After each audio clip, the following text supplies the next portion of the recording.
Check 1 2 1 2. Check 1 2 1 2, and we are live. Funny, the live used to let me schedule the live, and now it's a little weird. Kind of just goes live, even though it's not the time to go live. Always something with YouTube, but it's cool. I'm cool. Yo, yo, yo, how many are you? We lit. We so lit. J Supreme, I'm dude. What's going on, my family? How's everybody doing today? How y'all feeling? Take a look at the day. Wait for people to jump in. I'm early. I'm supposed to be here at 9:30. I'm a little early. I know I'm early. I'm early. But that's how I like to be. I'm never early. I'm usually like right on time.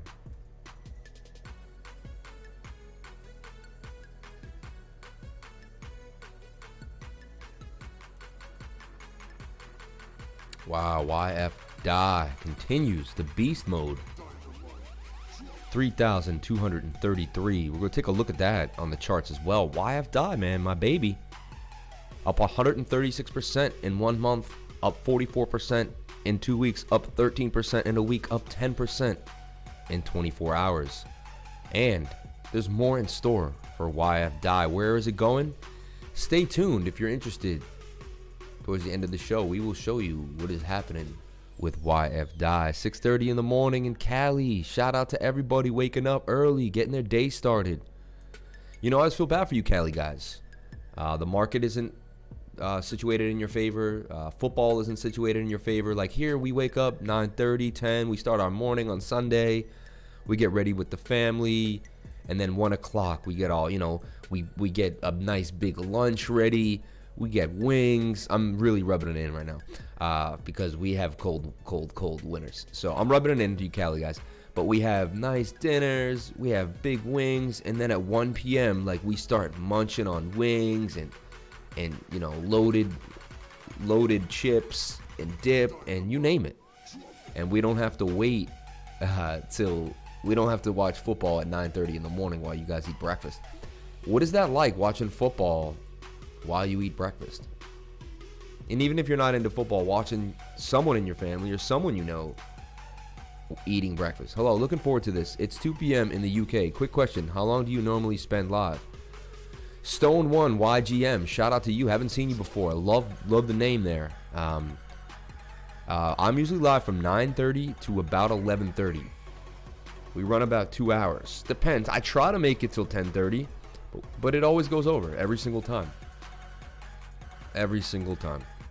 Double bottom here forming on band is 644, the entry for band.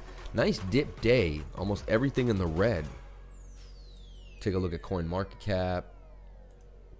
Take a look at Binance. And just breathe, man. Today's a beautiful, beautiful day to be alive. We made it to the next day. We all woke up. We didn't die in our sleep. It's not to be morbid, but hey, we made it to the next day. Okay?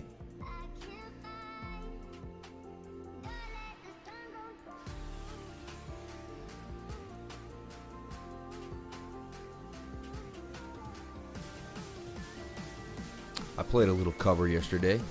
Sold it at 12.27 though. Show you my cover trade if you want to know. But yeah, usually the stream is cooking right now. I'm just kind of waiting for people to pop in because it's not even 9:30 yet. So I just chilling, getting everybody situated, kind of gearing up. No, normally I set it for 9:30 on my loader there in the YouTube studios, and that's the time it should click into the live. Lately now, if I just click in with my program in the back end to check the system, it just goes live.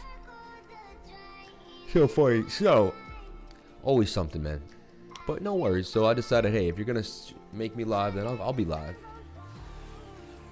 Get ready to cook. 9 people watching. I like that. I like that. Just getting ready, though. We're just getting started. 5 likes. I'll throw a like in there. 6 likes. 640 subs. I'd like to get to 1,000 subs by Saturday. That's the plan. 1,000 subs by Saturday. Last night I had an amazing video working on for XRP, and my computer crashed on me and lost half the work, 2-3 hours of work. and I was defeated at like super late at night. So I said, wow, what a positive vibe you have. Just of that energy alone, you will definitely see me back here watching you. Amazing, man. I love that. That's the Samuel, man. My name is Samuel. Wow, I like Samuels. I'm a Samuel. And you know what's funny is, like, when you're a Sam, it's like your mom calls you Samuel, your teacher. Very rare that I'll be like Samuel. Every once in a while, when to be really nerd-like, I'll be like, no, I go by Samuel. Like, I'll meet someone new. No, I really like Samuel. And they'll look at me like, oh, okay, Samuel. I was working somewhere. I was actually working for Sam B. You know, that funny comedian lady? I'll show you her name if you don't know who she is. I was working for this lady. Met her a bunch of times. No, yeah, 4 or 5 times. Worked for her. She's really funny. Really nice lady. I may not be into everything she says on her show politically wise, but I love her. She's funny. She's really cool. She's nice. Yeah, Samantha Ann B. Sam B. So everyone called her Sam, and I was working in the office, so they had to call me Samuel because they didn't want to get confused with Sam because she was the star. She was the star, and everyone needed to help her out, and it was up to me not to get confused, so I changed my name to Samuel. Anyway. We're going to get into Bitcoin at 9:30 when my loyal subs come in to the room, because I know they will. 2 people unhit the like button. I don't know why that is. Is YouTube taking the likes away? Because, like, you guys hit the like button. We had 5 here. Now there's 3. It's just interesting.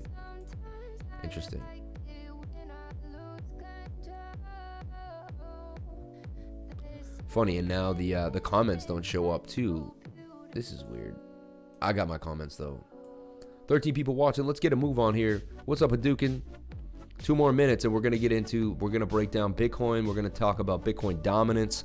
And we're going to do what we do every day to give you the market in your hand so you can make the decision of a lifetime. A little bit of a double bottom forming here on Bitcoin, all right, on the 1 minute. Already we're seeing something here. Bottom, ain't nothing. We did one here too that really didn't hold us, so almost look identical. Look, down, up, down, down, up. This one had the double top though. But to me, especially the 1 minute, it can really tell you a lot. Just kind of bringing you guys in now. The 1 minute is in that downtrend. It really is, you know, and you can see downtrends begin on the 1 minute and they start to occur on larger time frames.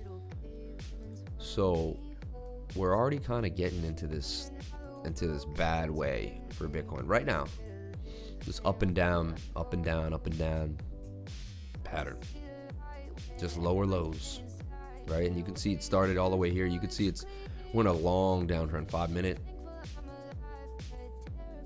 The only thing we got going for us is this higher low at the moment, okay?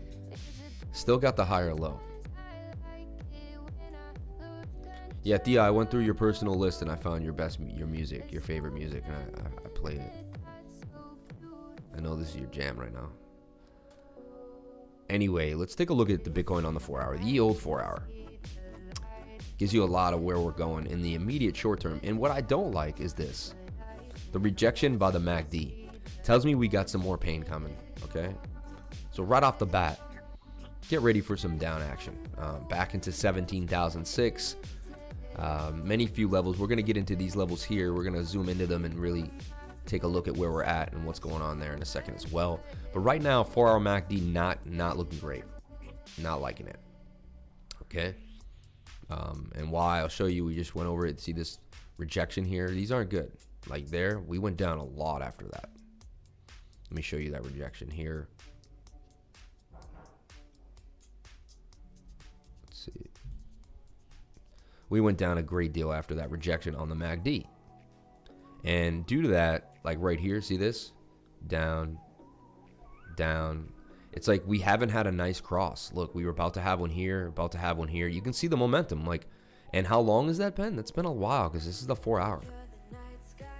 So we have not had a nice positive cross on the MACD in 9 days. Like, come on. Just won't give it to us, and now we're heading downward again. So the MACD here is telling you a story.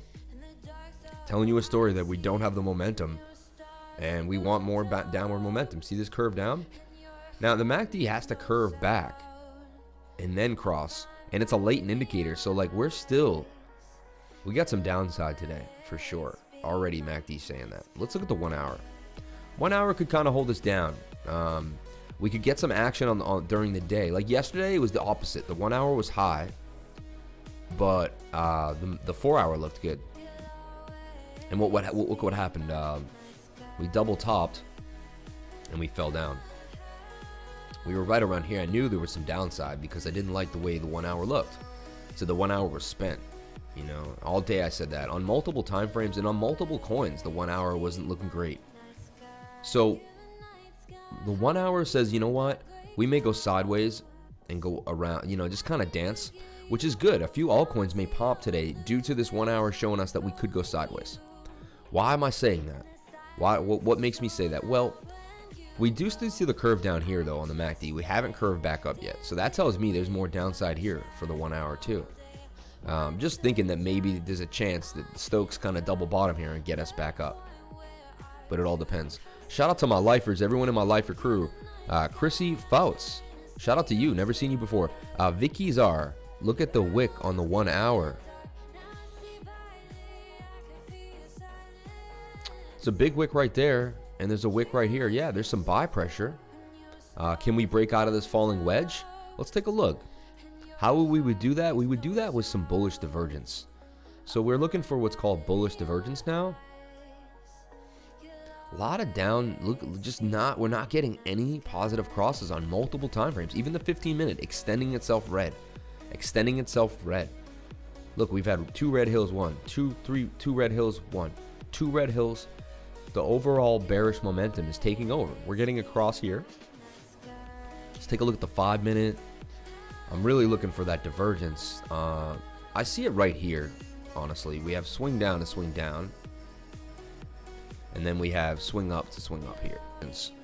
We cannot make a lower low than this, though. At 18,044, right now on the short term, we cannot break that. We break that, we're going back down to 17,935.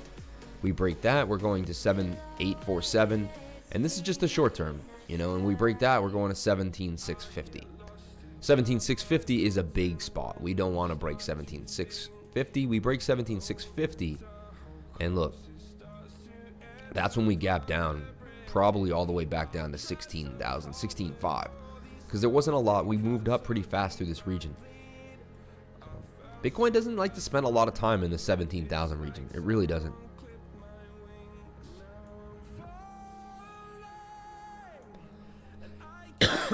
Zoom out. I like your drawing. Oh no, we will. We'll zoom out. So here's my original drawing here. The daily. So this is what I got going. Now the daily. Let's take a look at the daily. Daily still wants more downside as well, right? So you're seeing the 4 hour wants downside. The daily has no signs of turning up yet. We were waiting for that daily cross. I mean, it was only a matter of time. I kept talking about it over and over again when Bitcoin was getting extended. I said, you know, come on, man, this daily wait. And let's look at the 3-day.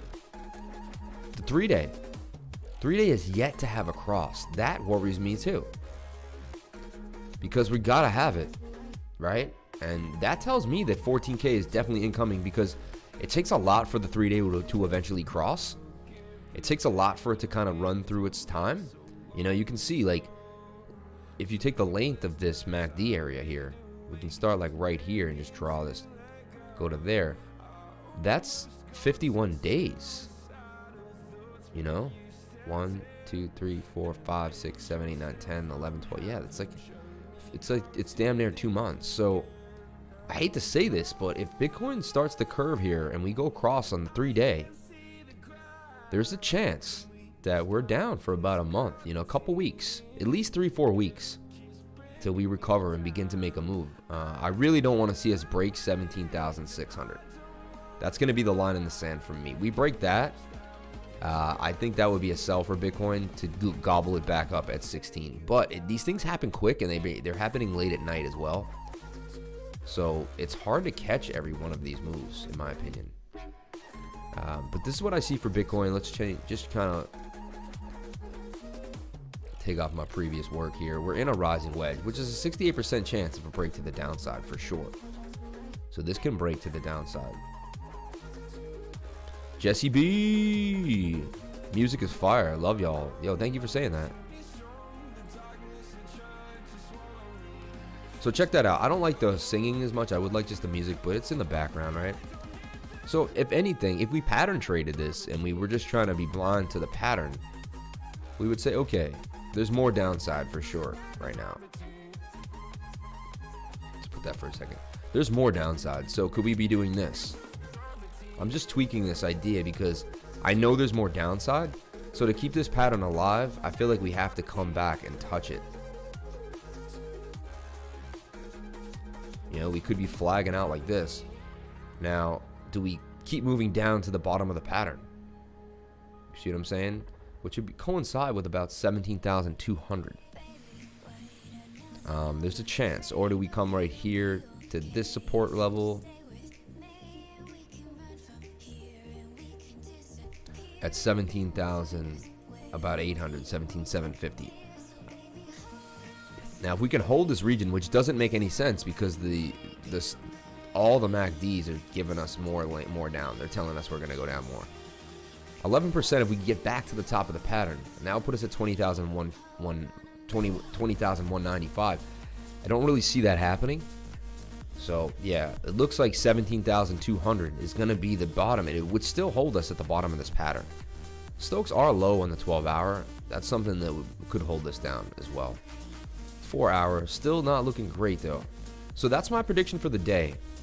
Bitcoin either holds this level or it comes back down to 17,600. If it can't hold that, it goes to 17.2. You do see the 200-day moving average here, which is good. The 21 is curving down. We'd like to see that curve back up. We don't want to see this 50 crossing the 200. That's going to spell a lot of problems. Late December alts will have a run. We hope. It's funny, if you look at my, let me give you guys a little example here of what's going on with alts too. Please join my Telegram. Okay, my Telegram is popping off. We have 128 members. Already this morning, we've had a lot of discussion. People posting different charts, comp. You know, there's always someone giving you an idea. CRV. I'm posting in announcements constantly. My man BS Social Swap, he's always working on an idea. Here's an XRP idea. We're gonna hit this, come up, and then go up. Just ideas for XRP. We're always working together to form a plan, an idea.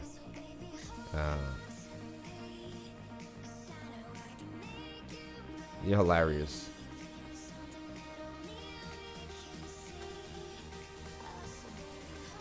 Stupid, man. Look, he's playing with the algorithm. 15 likes. Shout out to everybody. 21 watching, man. 20 watching. Really love that. I remember 35 members. Yeah, we had 35 people in the Telegram, right? Such a great group. Hilarious members too. Growing. Yeah, and it's growing the right way, right? It's growing the right way. I feel like we're protecting the integrity of the group. I think our own behavior. KP3R is moving. Keeper is moving. Take a look at that. Okay, so now let's take a look at dominance. Point of the group, though, join the group, man. Amazing. You can post a chart live right now, and I'll go over it too. That's what's cool.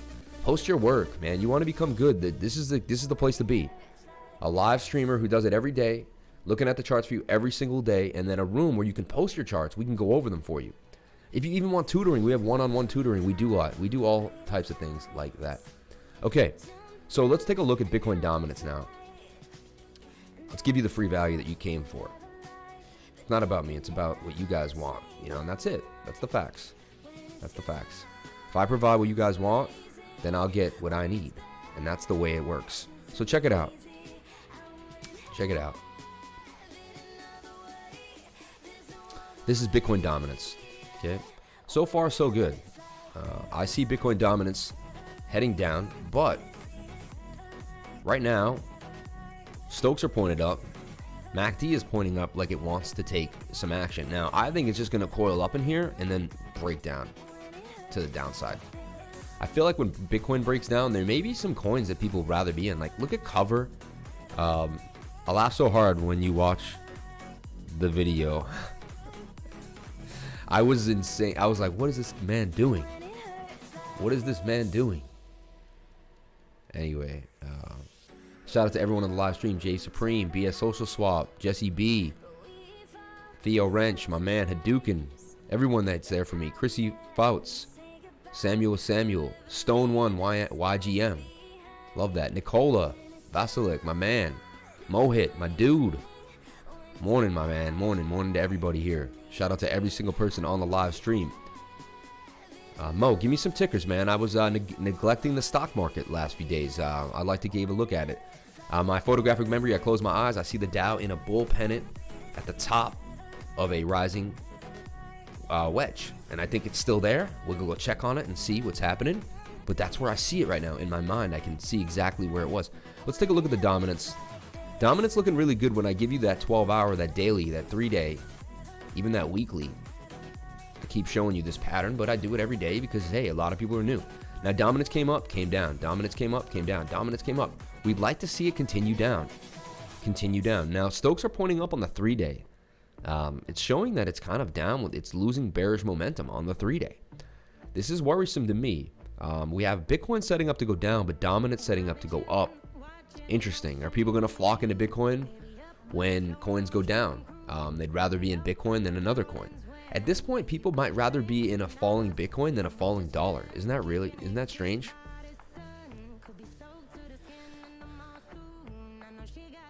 That was funny. I get it. Oh, so yeah, it wasn't even you. It was just people playing games. Yeah. Anyway, yeah, I won't even look at it, man. I just think it's good for all of us because they say that likes are currency here in YouTube. And so the more currency you have, the better. So check it out. We're getting a lack of bullish momentum now, right now, on the daily.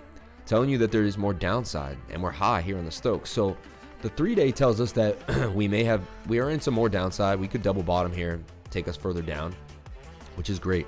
But the 3-day is something to watch. Maybe in a week from now. Yeah, well, that's what it's saying. It's saying in like a week, 10 or 12 days from now, dominance may rise. So it's kind of giving us an idea that Bitcoin's going to have a pump in a little while, but not now. See how it's like foreshadowing a pump?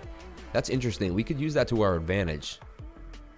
Let's see. He sends a dominance chart in the group. I like it. Let's see what he's saying. This is what I love about this. He posts a chart. I can look at it as well. Bitcoin dominance. He sees it going up, double topping, coming back down, and then shooting back up. You know what?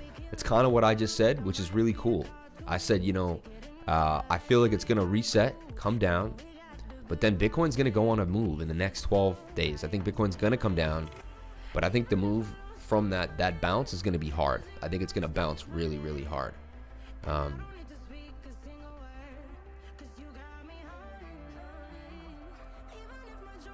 This is free copyright music. Howlin'. Yeah.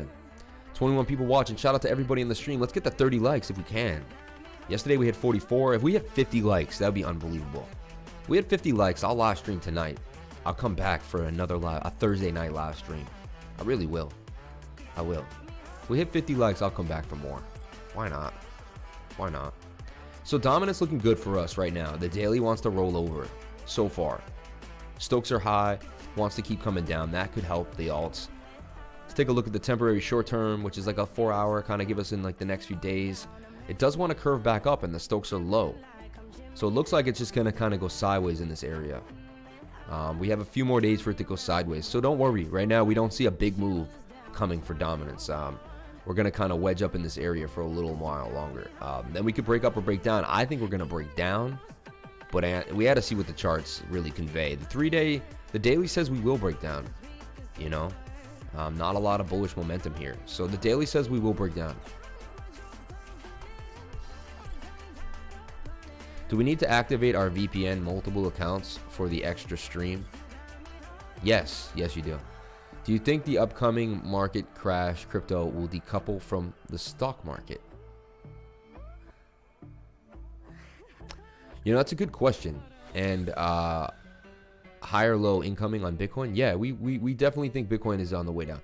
Say, man, I say this morning in the group, next 10 to 15 days before a pullback, everyone will sell crypto because of tax. New Year for gifts. A lot of people do that in the sun. We have a sell-off, especially the Asian market. They're really about their New Year and giving each other gifts, and they want some money. And we've had a good year. Bitcoin up a big percentage. A lot of people have made money. There's a good chance there will be a big sell-off in December. We saw it in 2017, major sell-off in December. Could it happen again? It could. It could. It could. That's why always be prepared. Have a plan in place for what you want to do. Let's take a look at USDT Tether dominance. So we look at Bitcoin dominance, we look at Bitcoin, now we look at Tether dominance, okay?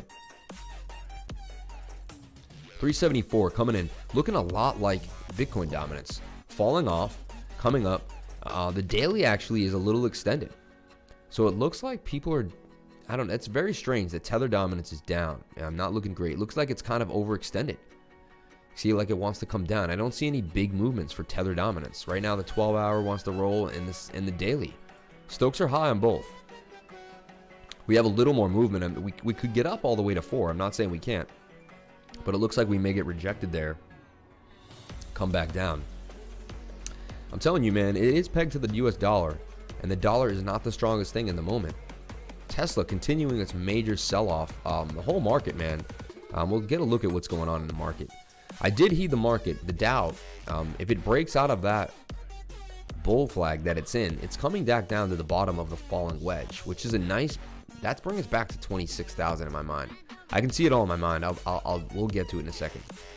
A little bit of a retest here, 4-hour pointing up. So it says, you know what? We look at that MACD on the Tether dominance. We got a little flip up. So there's signs right now that people are going to be hiding into Tether. Looks like Tether might go up to $4 on the 4-hour. The overall scheme of things isn't great. 3-day as well may come up hard though. Interesting. So the 3-day, the dominance is strong for Tether dominance. Interesting. Now I found something else which is pretty cool. It's called DeFi Perp. This is all of DeFi. Kind of shows you what's going on with DeFi. So I think that's really cool to bring in. And this is why you come to my channel, man. I'm always learning, always adding to the analysis to make it even better. So this is DeFi Perp. This is all of DeFi. Now we had our run up, and DeFi kind of had some big pumps, and then it came back down. Let's take a look at the 4-hour for DeFi. DeFi is performing better than the rest of the market right now. It's outperforming a lot of the other altcoins. In my opinion, this is a beautiful bull pennant too for DeFi. I'm going to show you one of my favorite DeFi plays. If you stay tuned, I'm going to show you one of my favorite DeFi plays. If you're in the United States, you're unable to do it though. I'm so sorry. But in other parts of the world, you can. You just got to follow the jurisdictions and the laws.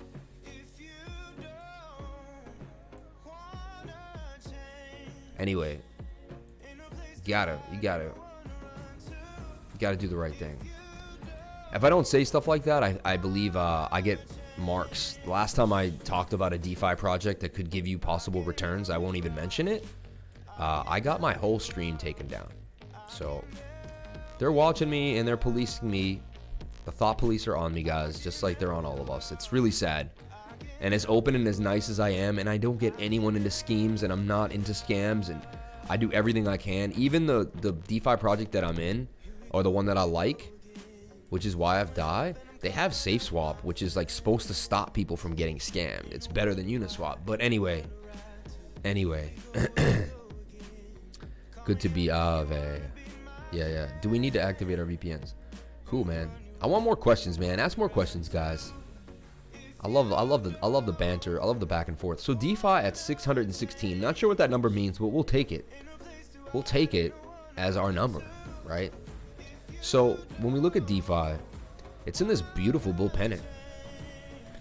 Does have some more downside like everything else on the 4-hour. You look at this 4-hour, looks just like Bitcoin extending itself. So this looks similar. It looks like the whole market's gonna take a little bit of a downturn.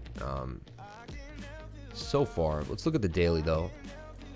The daily for DeFi looks better, right? We're coming down out of a little down period, 731 all the way to 616. Thoughts on the XRP airdrop pump possibility? What's your favorite coin right now? Yo, thoughts on the XRP airdrop? You know, I'm in between on it right now. There's a lot of newbies that are gonna run to get the coin. There's a lot of big boys who don't care about the coin, and they're just gonna try to pump this price and get in and out. Right now, being at the 10th, and I think tomorrow is the snapshot. Have you heard about Coin? It's trying to be more user-friendly than Uniswap, and you can send somebody Bitcoin, but they receive ETH or any coin they want. It's amazing. What coin is it?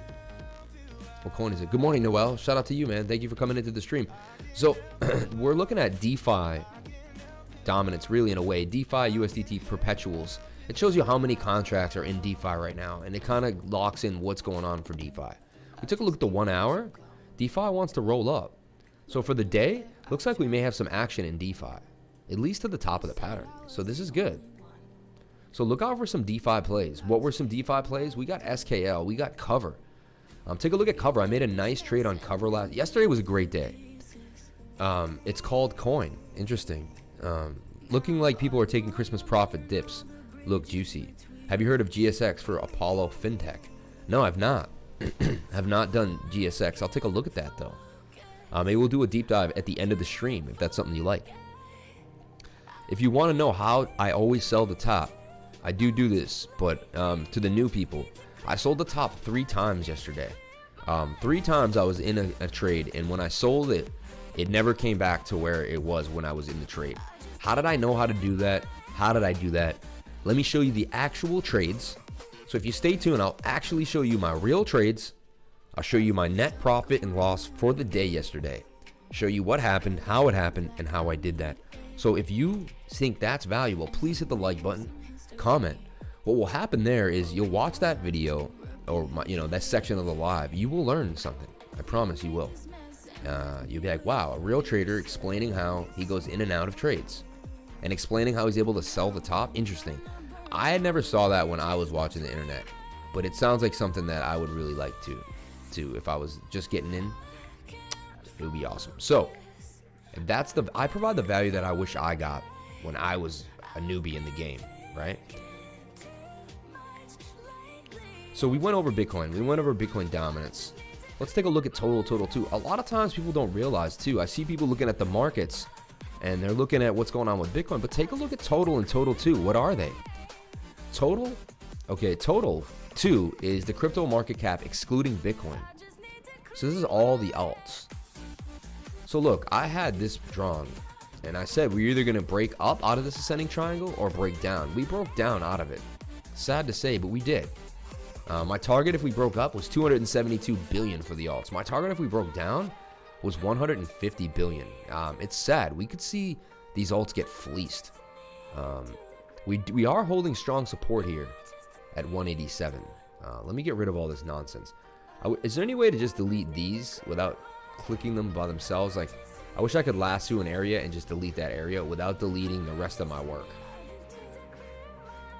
Probably is a way. Also, I got some cool shortcuts for you guys. Alt-T is trend line. So if we hit Alt-T, we should make a trend line. So look, Alt-T. And look, now I can draw a trend. So I don't have to go up and grab it anymore. So that's cool. Alt-F is a fib retracement. So we put Alt-F. And I should just be drawing a fib. There we go. That's nice. That's easy. Now, Alt-H is a horizontal line. Alt-V is a vertical line. Alt-C is a cross line. So we want Alt-C. Nice. We do an up and down cross line. That's cool. Like that. Now, Alt-S is a screenshot. Alt-I is to invert. Alt-P is a percent chart. Alt-P. Alt-P. Oh yeah, so it immediately changes into percentage on the right side. See that? How do we get back though? Interesting. Maybe I just changed my template. But those are just some cool keyboard shortcuts that I picked up. Alt-L is a log chart if you want to go logarithmic. So those are just some quick ones. Alt-T, F, H, V, C, A, S, I, L, P, and L. Kind of get you going a little faster than having to go back to the menu. So take a look at the total market cap for the altcoins. So I saw us breaking out of here, but we broke down. Now, do I want to extend the triangle? There's a chance we could be in this place, and we're getting held here. I'm okay with that, but it looks like we broke out. You know, we were forming a nice pattern here, and we were on a nice trend. We did bounce off of 188 billion, so that's a strong level of support. You can see we had resistance right here, and now is that an SR flip? Resistance, support. I like to see this hold. We really need to see 188 hold. If 188 does not hold, we will be going back to 175, and if 175 doesn't hold, we'll fall back to 167. And this altcoin market could slowly slip away. Okay, I'm bullish long term, but we just got to go through the motions. It's not easy.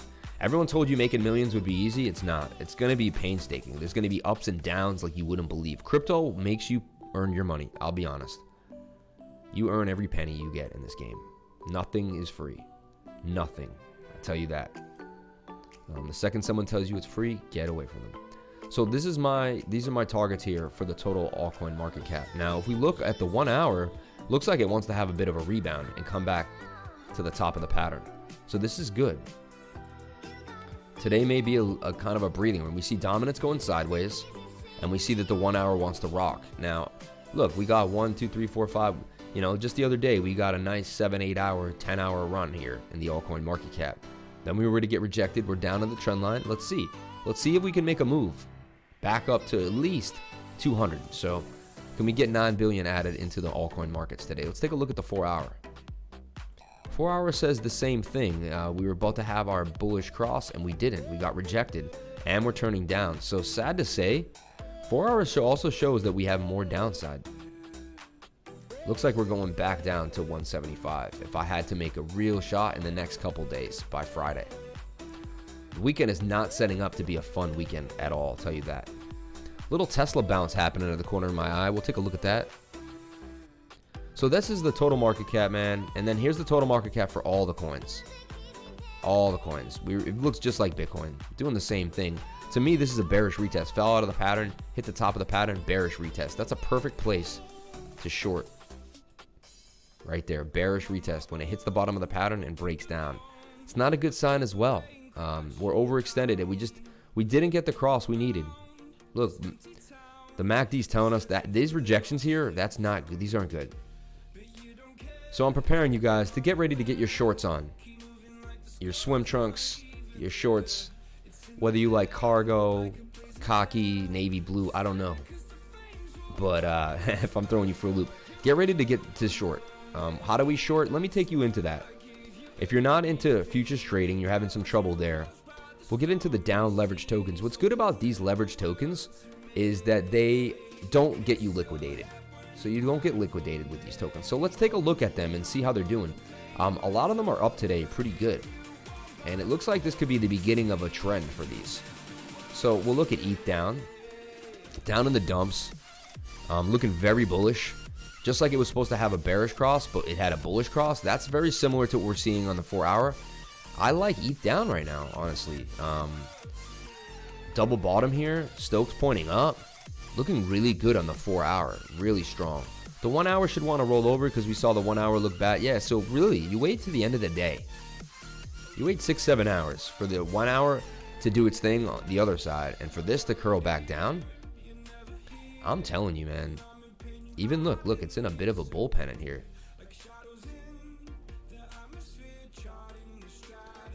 I'm bullish on the bearish coins, sad to say, but that's looking where the money's going to be for the next few days. Remember, it's okay if we're bearish. There's money to be had here. Just got to change your mindset and get ready. That's why it's good to have trading capital. Instead of always being in a position. Trading capital will give you the opportunity to take advantage of the market volatility. You really want to be able to do that and then accumulate. Like, these days are great if you make wins and down tokens and then you accumulate the coins you want. Because you make money and then the coin you want is down. It's like the most beautiful day. So these days are great.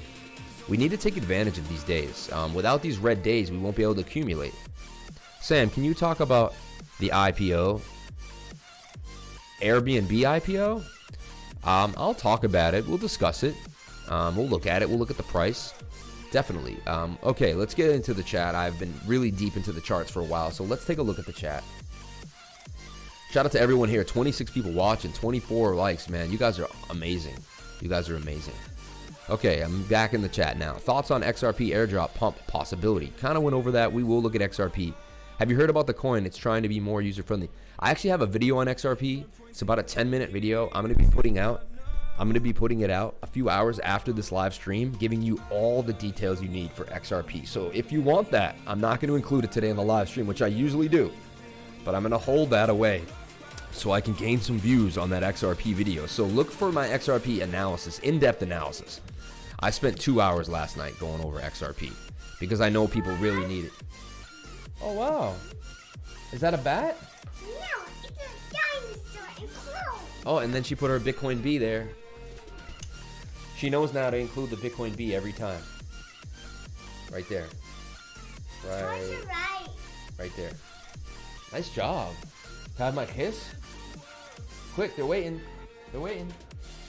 All right. Thank you, sweetheart. I love you more than life itself. You know that? You're the best. All right. So check it out. Nothing but not buying until it's on Binance. Okay, let's check it out. High Lifers. It's a precious metal backed crypto. Oh, really?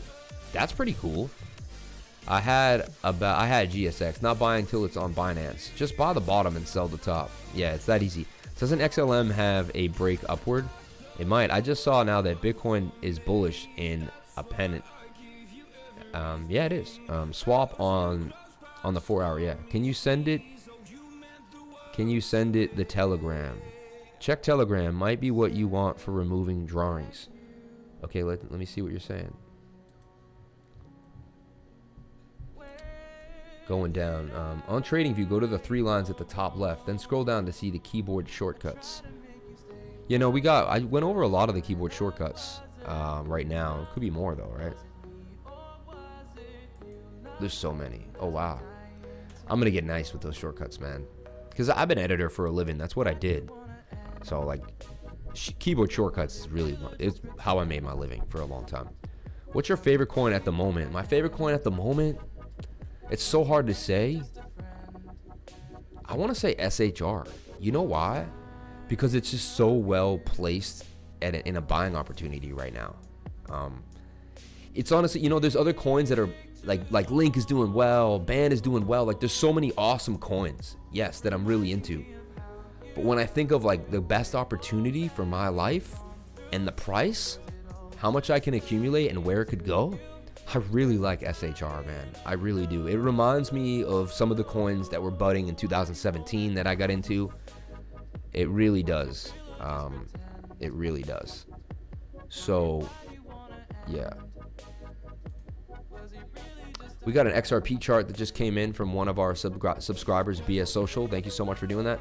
That is a head and shoulder pattern that could break to the downside. Yes, it could. And it's fallen out of the pattern here. Interesting. Something to see. This is the 15-minute chart for XRP.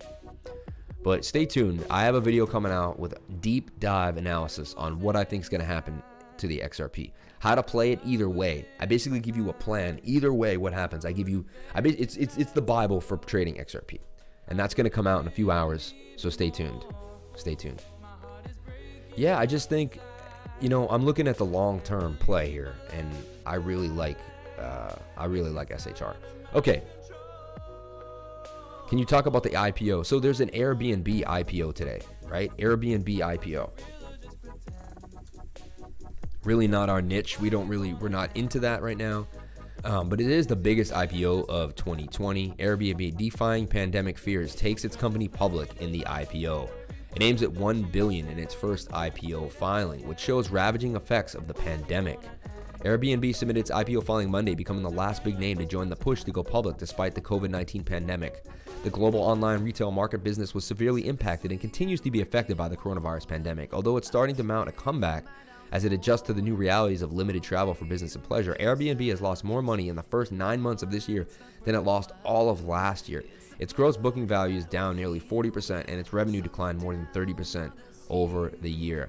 But it's a testament to what Airbnb calls resilient business model, combined with deep cost-cutting prompted by pandemic when it first hit. The San Francisco-based company posted a third quarter profit. You know, they don't have a lot of overhead, so they can cut off, you know, it's like they get what they can get at the time, right? They don't have to own the inventory. They just kind of purge through the inventory. Interesting, you know, so yes, they lose money. They lose market share, but it doesn't mean they can't be profitable, which is interesting. It's interesting. And I believe in that take. I don't mind that profit model. I like to own, though, personally. They're at the whims of owners. Things could happen eventually to that business. But so far, you know, they do seem to hold their integrity. And what I mean by what could happen to the business is like they're representing other people's properties, right? Have you ever been to an Airbnb and it just wasn't up to speed? Happened to me a few times. I really read the reviews strongly. Some people are really giving people places to live that are just not up to par for Airbnb. So yes, it's great, but you got to do your own research, you know. Hit the like button. How will upcoming real estate market bubble affect Airbnb profit model? Now do me a favor, pause the stream. I have to walk my dog. Be back in 25 minutes. Yeah, of course. Consider that before you invest into it. Good daddy. Yeah, thank you very much. Gotta bug out for a bit. We'll catch up on this later and see you all in the Telegram. For sure, man. So check it out. I'm looking at these down tokens to play today. Link down, Tron down, XTZ down, DOT down, you know, all the big coins. Litecoin down will be a nice one. LTC down. Bitcoin down. Looks like an obvious short to me with the way that MACD is heading down, you know. This is looking good. It's in a bit of a rounded bottom as well. Somewhat of a giant double bottom. Not perfect, but it's there. It's there. And let's take a look here. This rounded bottom, rounding us out. This thing could explode, honestly. Let's take a look at it on the 1 hour. 1 hour is a little extended. So as I said, all the down tokens, the 1 hour is a little extended because the 1 hour wants to move. So we're going to see a little movement throughout today. Very slight. Altcoin Anonymous, man. Shout out to you. Thank you for coming in. Appreciate that. So we're going to see a little slight movement in the altcoins today, in my opinion, and only for a little while. And then at one point, we're going to see YFI down. Let's take a look at YFI down. We've been watching that for a while now, and it's really like on our radar. My man BS Social Swap has been working on it. Like when I mean working, it's like every day he's adjusting, projecting, and you're going to get such good value out of my group. I am blessed. I'm a blessed person. I know I'm lucky. And the people in my group, blessed people. So if you come into my group, you're just blessed, man. And I know it sounds insane and I may be talking it up, but I know it's true. I know it's true. I know it's true. So check it out. YFI down, forming this ascending triangle, right? Looks like the same. Could keep coming up. And then maybe it wants to turn down. Could also be in a bit of a rising wedge. Something like this. Looks like it wants to go up a little more because look, the Stokes got to push. So the Stokes will push up. I think it comes all the way up here. And then it looks like it's going to roll over. This is what I see happening. You can catch me if I'm wrong, but looks like we're going to go up here. But then it looks like we could roll down. You know, at this point, I think this angle will be a little more angled like this. Get off me.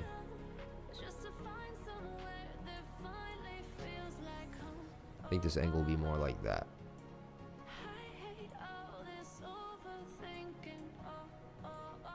Boom, like this. And we're going to come up, come down, come up, and break out pretty hard as YFI goes down and the market takes that little dump.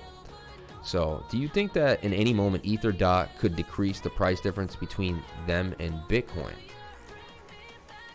Yeah, I like to look at that. Let's look at ETH dominance. Let's look at ETH after we look at this YFI down. So YFI down, man, 1 hour looks, you know, a little extended.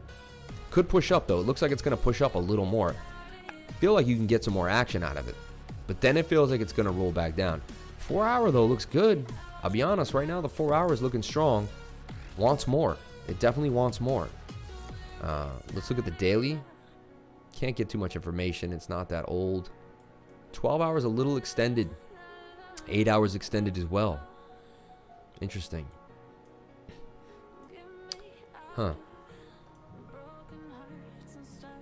YFI is going to go to 21K and then to 38K. Let's take a look at YFI and how it looks too. Trying to balance these positions here. It is breaking down. I had it in this kind of bigger, look at this bigger pattern that we're in.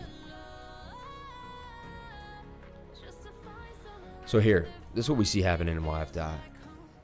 We thought it had a large, it hit the top of the pattern. And now it's going to make its way to the bottom of the pattern, right? That's just kind of what we see happening. But that could just, you're saying going to 21,000 just to here. I don't know, man. This thing could go all the way back down to the bottom of the pattern. How could it not? I'm trying to figure out why it won't. Up, down, down, up, down, and then fly up. So it also makes sense with like kind of a big pullback that we see happening. But look, the 8 hour is down here. So the 8 hour defies that. Also the daily, more downside coming on for the daily. And more downside, in my opinion, coming for the 4 hour as well. We're curving down. This is curving down. Yeah, I like YFI down for the day right now, honestly. I think it's a good trade. I do like it. Yeah, look at everything fell out. They were in these beautiful patterns. And boom. This was a descending triangle, though. It could be more downside as well for a lot of these coins. Even Waves falling off with the double bottom here. And Waves was like the most bullish thing ever. So it's kind of sad to see a lot of coins breaking down. Today is going to be a dump, man. I think 3-4 more hours. And we're going to see a big dump. For sure. Seeing a big dump. Shout out to everyone who hit the like button. 29 likes. If we get to 50 likes, I'll go live tonight. That's just what I'm saying. We get to 50 likes, I'll go live tonight. Let's take a look at Tesla. Sell-off happened, but you know what? We got bought back up off the top of this trend line. We bounced right off of it. So strong support for Tesla at about 569, 570. We bounced all the way back to 600. 4 hour looks good for Tesla. Bearish momentum dying off. Where do I see Tesla going?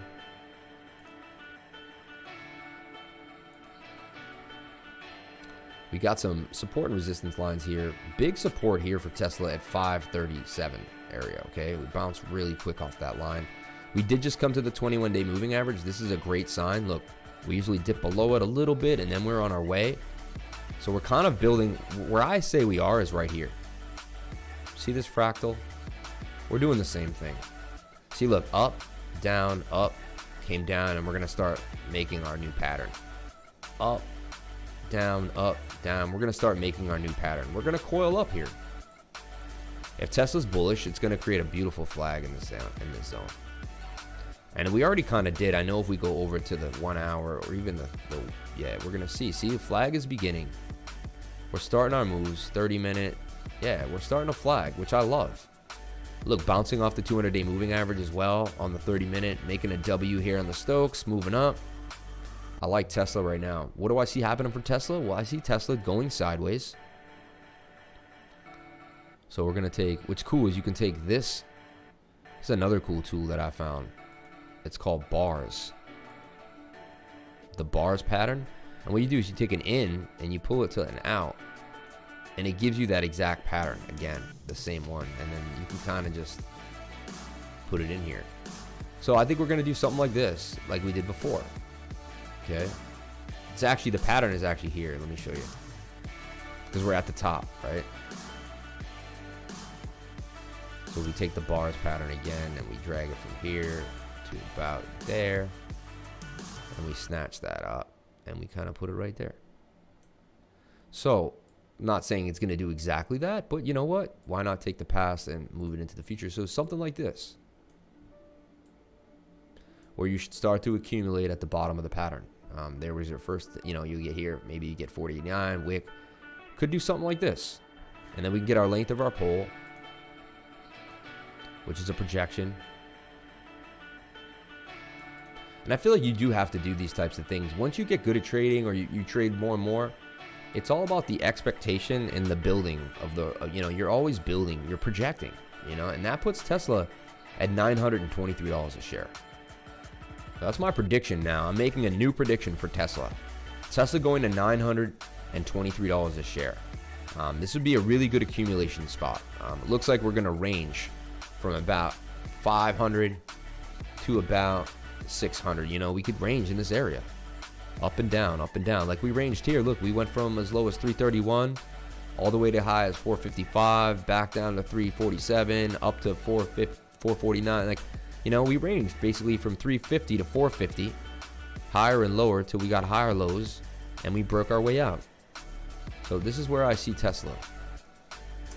If you like to play Tesla, if you're into I look at like a crypto. I like Elon Musk. They're an innovative move. I feel like he's going to have a crypto involved at one point,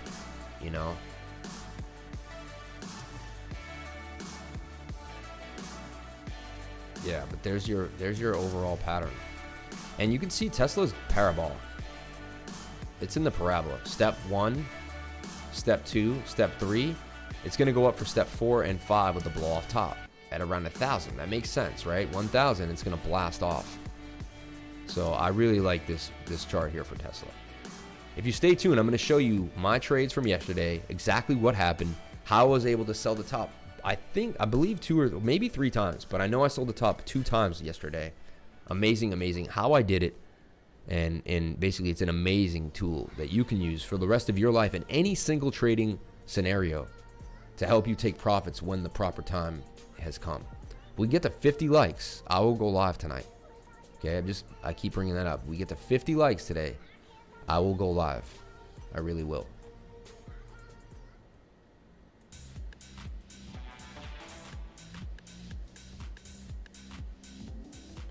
I definitely want to get this. I'm gonna have to put an actual like shade there just for during the stream.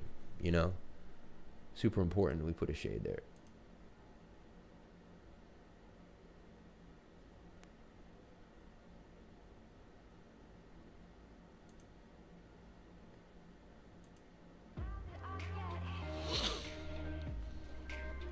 So there you go. I give you Tesla yet again another call up to 900. I'm going to give you that when it wedged back in. When we get into here, I'll be making the final call.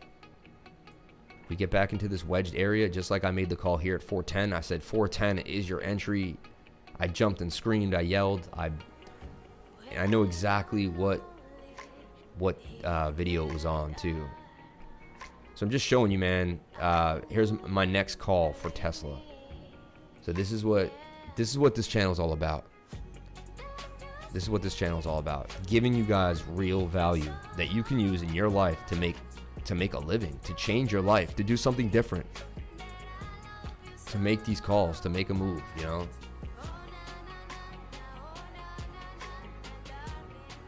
November 12th, though, we made that call.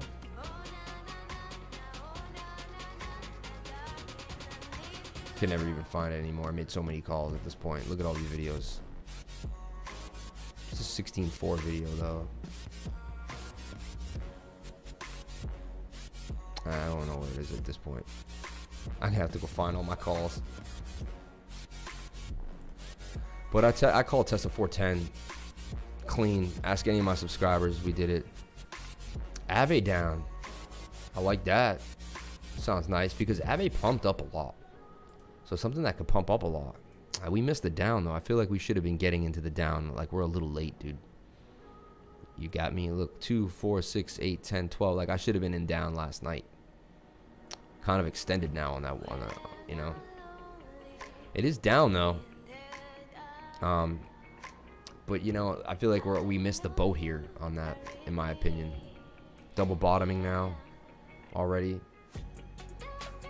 But you can see, man, these are the rising wedges. They break down 68% of the time, and Ave broke down really bad.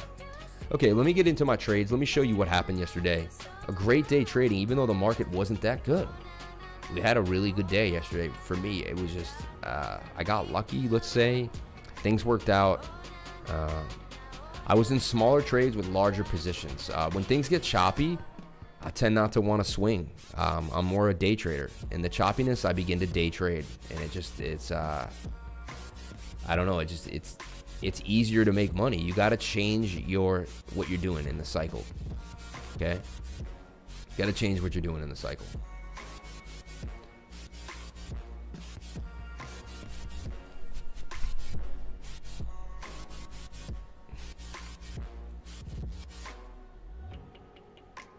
XRP down might be the play right now, right? Let's take a look at XRP down right now.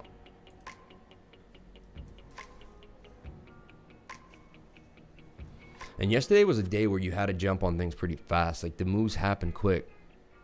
Yeah, look, everything's up 10%. XRP down. Looking pretty good. Let's look at it on the 1 minute. Is it blowing up? I want to see this thing spiking. Forming a bit of a flag, coming back down. Let's look at the 15-minute Stokes. They got some room to move. Would have liked to get this. See, I missed the move, honestly, on all these. It was about an hour ago. right when the stream about started, about 8:45, that was the time to start shorting these coins. Not saying we don't have more opportunity. We don't have. It's not saying we don't, but I'm just, yeah. Like wow, look at these.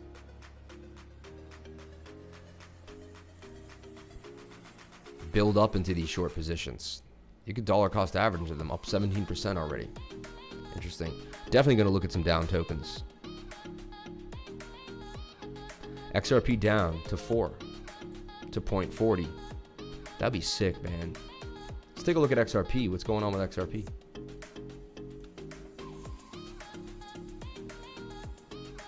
Yeah, it's dropping through this pattern. Now, if you stay tuned later on, after this video, I'm going to be posting an XRP video showing you everything. What's going on. Still in this pattern, though. Still okay until it breaks out of this pattern. It's all right. I'm not going to go too much into XRP because I have an amazing video. It's going to really break it down for you guys. Show you what's going on. We will soon bottom on all. Be ready, guys, for XRP up, YFI up soon. XRP dropping fairly fast. Yeah. You also have different time frames, man. You're able to take advantage. You know, take advantage of those things. All right, I want to show you the trades from yesterday. I want to show you how to sell the top. I want to really break that down and get into it. Super important that everyone sees that, because it's really, really, really key. And it combines a bunch of different things that I've used throughout the years, and they just come together really well. And when they come together, it's just unbelievable to see. So I want to kind of tell the story of what was going on yesterday. Yesterday was an amazing day. I really still can't believe it. Unbelievable day.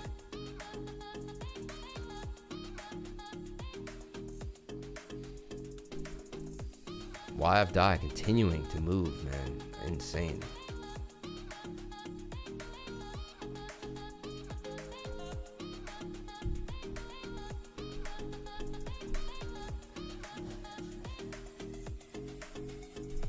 Absolutely insane. I also post videos, quick updates inside of the Telegram some days when I need to convey a message to you guys. I want to show you something. Oh wow, Frosty's blue now.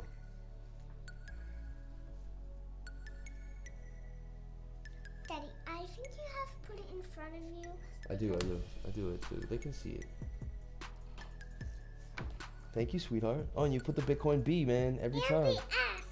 Nice job. Oh, you put the Satoshi, huh? Yeah. How do you know about a Satoshi already? Smart girl. You're gonna be the smartest girl in your class, tell you that. She's gonna know what's up, man. What's the difference between down tokens? Down tokens are 3x leveraged tokens. When you play a down token, you're 3x leveraged. Okay, so you're yeah, here we go. You're 3x leverage when you play a down token. So if you put 10 grand in, you're putting 30 grand. If you put 4 grand, it's just like putting 3 times the amount in the token, or it's like putting the same amount, but you're getting 3 times the return. So if XRP goes up 1%, you're going to be making 3%. So if you put $3,000 in XRP and XRP goes up 10%, you make $300. But if you put $3,000 in XRP up, right, then you're going to make 3 times that, right? That's like putting 9 grand into XRP. And if XRP goes up 10%, then you're going to make $900. You get it? You're going to make more percentage wise than you would have.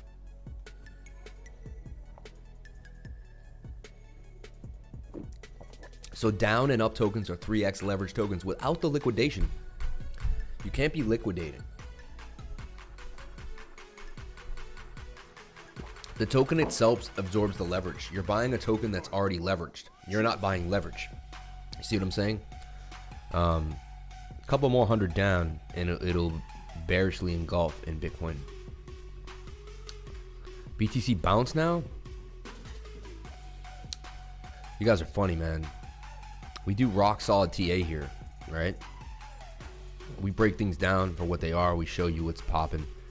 Let's take a look at the 1 minute.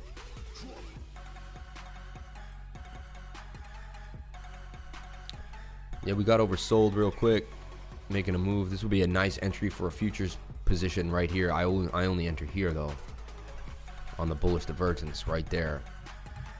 Could get a bounce. We're moving through the moving averages, but dude, overall downtrend. I mean, just look at it. The MACD is not giving us enough momentum to get out. Every time we roll lower. See? Every time we roll up, we roll. I can just show you. Look, see these? We should have a big. See when we have a big move? Look how big the histogram, like this. This one, these big hills. I'm trying to show you these big hills in the MACD here. Boom, boom. And we're just not getting that. Like, I don't know. That one's getting bigger. But in my mind, we're not getting these. Like, you need 7 or 8 of these. It needs to get really tall. We're getting rolled over every time. I can see the lack of momentum here on Bitcoin. And also, like we showed you, the 4-hour wants to keep going down. Like, it just doesn't, showing no signs of turning back. Look at that. Nasty MACD. Really far away. Until this turns, I'm bearish on Bitcoin right now. Very bearish. Gonna be going into down tokens, man. Bitcoin down, I think, is a nice play right now. Look how low it is. Only a matter of time. And look, it's getting pushed back up. The only thing I just said is the 1 hour needs to just cool off. Stokes are a little high on the 1 hour. Even forming somewhat of a double bar, a head with a shoulder there. Possible inverted head and shoulders. Shout out to everyone on the live stream. Larry Dudley, Vilkazar, JV Supreme, this person, Noel. Every single person, love you all. Thank you so much for coming in. Javier Marzo, BS Social Swap, Eddie DC, my man, Altcoin Anonymous, Morafro. Consider that before you invest. Every time. All right, guys, show me some tickers. Show me what you're talking about. Let's see if you want to accumulate. What's going on? What is on your mind? What do you guys want to talk about? What do you guys want to get into? Oh, yeah, let me show you the trades. Let me show you the trades from yesterday. How I sold the top numerous times. Okay, we got into cover yesterday. Okay, we got in a first trade of the day. I got in that night before at CTSI. Let's take a look at why I got into CTSI and how I sold CTSI at 57.4. Okay, it went to as high as maybe 59. I got very close to selling the top on that.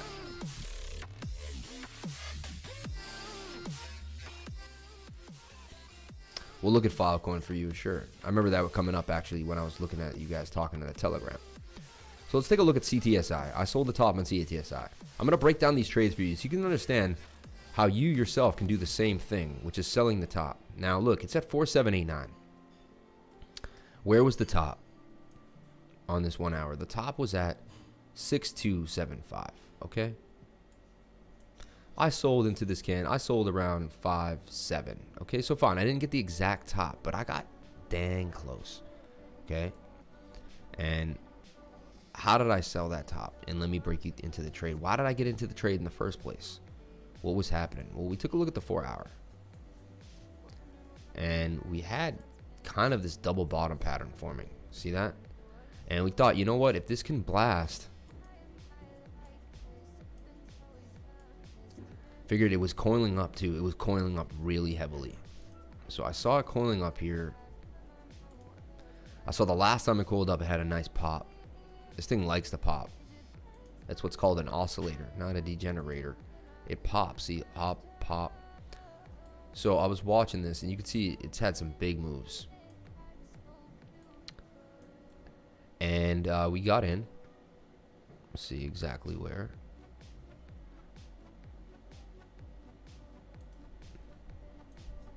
I got into the trade at 4517. Okay. So about right. So after the breakout, I saw we consolidated, and right around here, I saw that we were forming like a bull flag on the like right around. See this? So I saw the initial move. I said, "Wow, we're moving," and then I saw this pennant here, and I said, "You know what? This looks like it's about to break out yet again." Broke out here. I don't want to miss the second one. So I got in here as we broke out. Rode it up. Now what happens is the price starts to get really far away from the moving average, even on the 1 minute. Hard to see in real time. But like we got up here at 6.2. So what happens is I'm in the trade, and once the trade's going really well and I see the money coming in 100, 200, it starts to fly. You're going up, up, up, up, up, up, up, up. At this point, you'll see that the 21 day, it really will be down here. You know, and what I notice is no matter what the time frame, price comes back to the 21. So whenever I'm fully extended from the 21, I take my profits. So like this is the area to take profits. Really, this area from 6.1 to 6. I took it here. So I missed there was more of a move apparently. I took it. You know, I was happy. Actually, I think I took this hill. It must have come back down and then went up even more. So I took this hill right here. Yeah, I remember because I sold the very top at the moment. So I sold this top and I didn't look to get back in, but I could have. Once we get back below the 21, then it pops again, and it did. But so my point is, if you're in a trade and you're not sure, the price is flying up, and you think that if you sell, you're going to miss out. Now, there's a chance you do, a small percentage, but even like here, look, you sell the top here. Whenever you're extended, whenever you see that you're that far away from the 21-day moving average, make this your 21-day. I use the 20, 21, the 50, the 80, the 100, and the 200. They serve me very, very well. And that's how I sold the top here on CT. And that, you know, and I got my money. Now, here's another one. I got into XRP up yesterday. Okay? This one was crucial. So let me show you this one. Same scenario. So I get into XRP up. Look, I was in the trade from 345 to 439. Less than an hour. I was in the trade for less than an hour. We pulled in $500 in less than an hour. How did we do that? Well, we used the XRP up token, which gave us 3x leverage. We used $4,000, so that was like putting $12,000 into XRP. Okay, we saw a pump occurring. It was a fast, furious pump. We got in at 24. We ended up getting out at 27. Let's go look at XRP up, and let me take you through the trade. Short YFI. Short YFI. Interesting. Nice dump happening. That would be a nice entry right now for my leverage trade, technically. 1 hour doesn't look good though. You're right. It's pointing down. 4 hour also doesn't look good.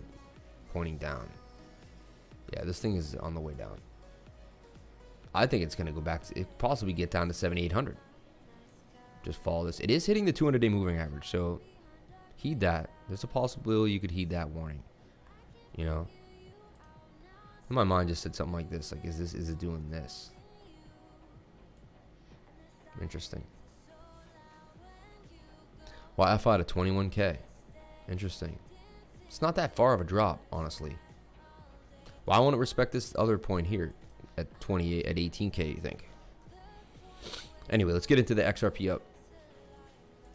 And look, thank God I sold. Look what area this thing is now, right? So we'll take a look at the 30-minute and kind of look at where I was in the trade. Delete this old work. Okay, so 17K for YFI. You know what? That makes more sense to me, honestly.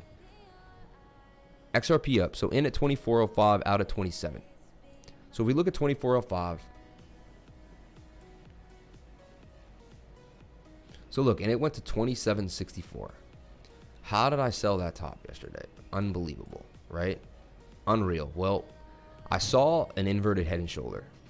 We started to pump. I got into the pump. We made a move. Again, the same scenario. Look how far away we were from the 21-day moving average. We got far away. And once I saw that, I said, I'm selling off. So all you have to do is see that, and you know that eventually we get back to the 21-day moving average. We do.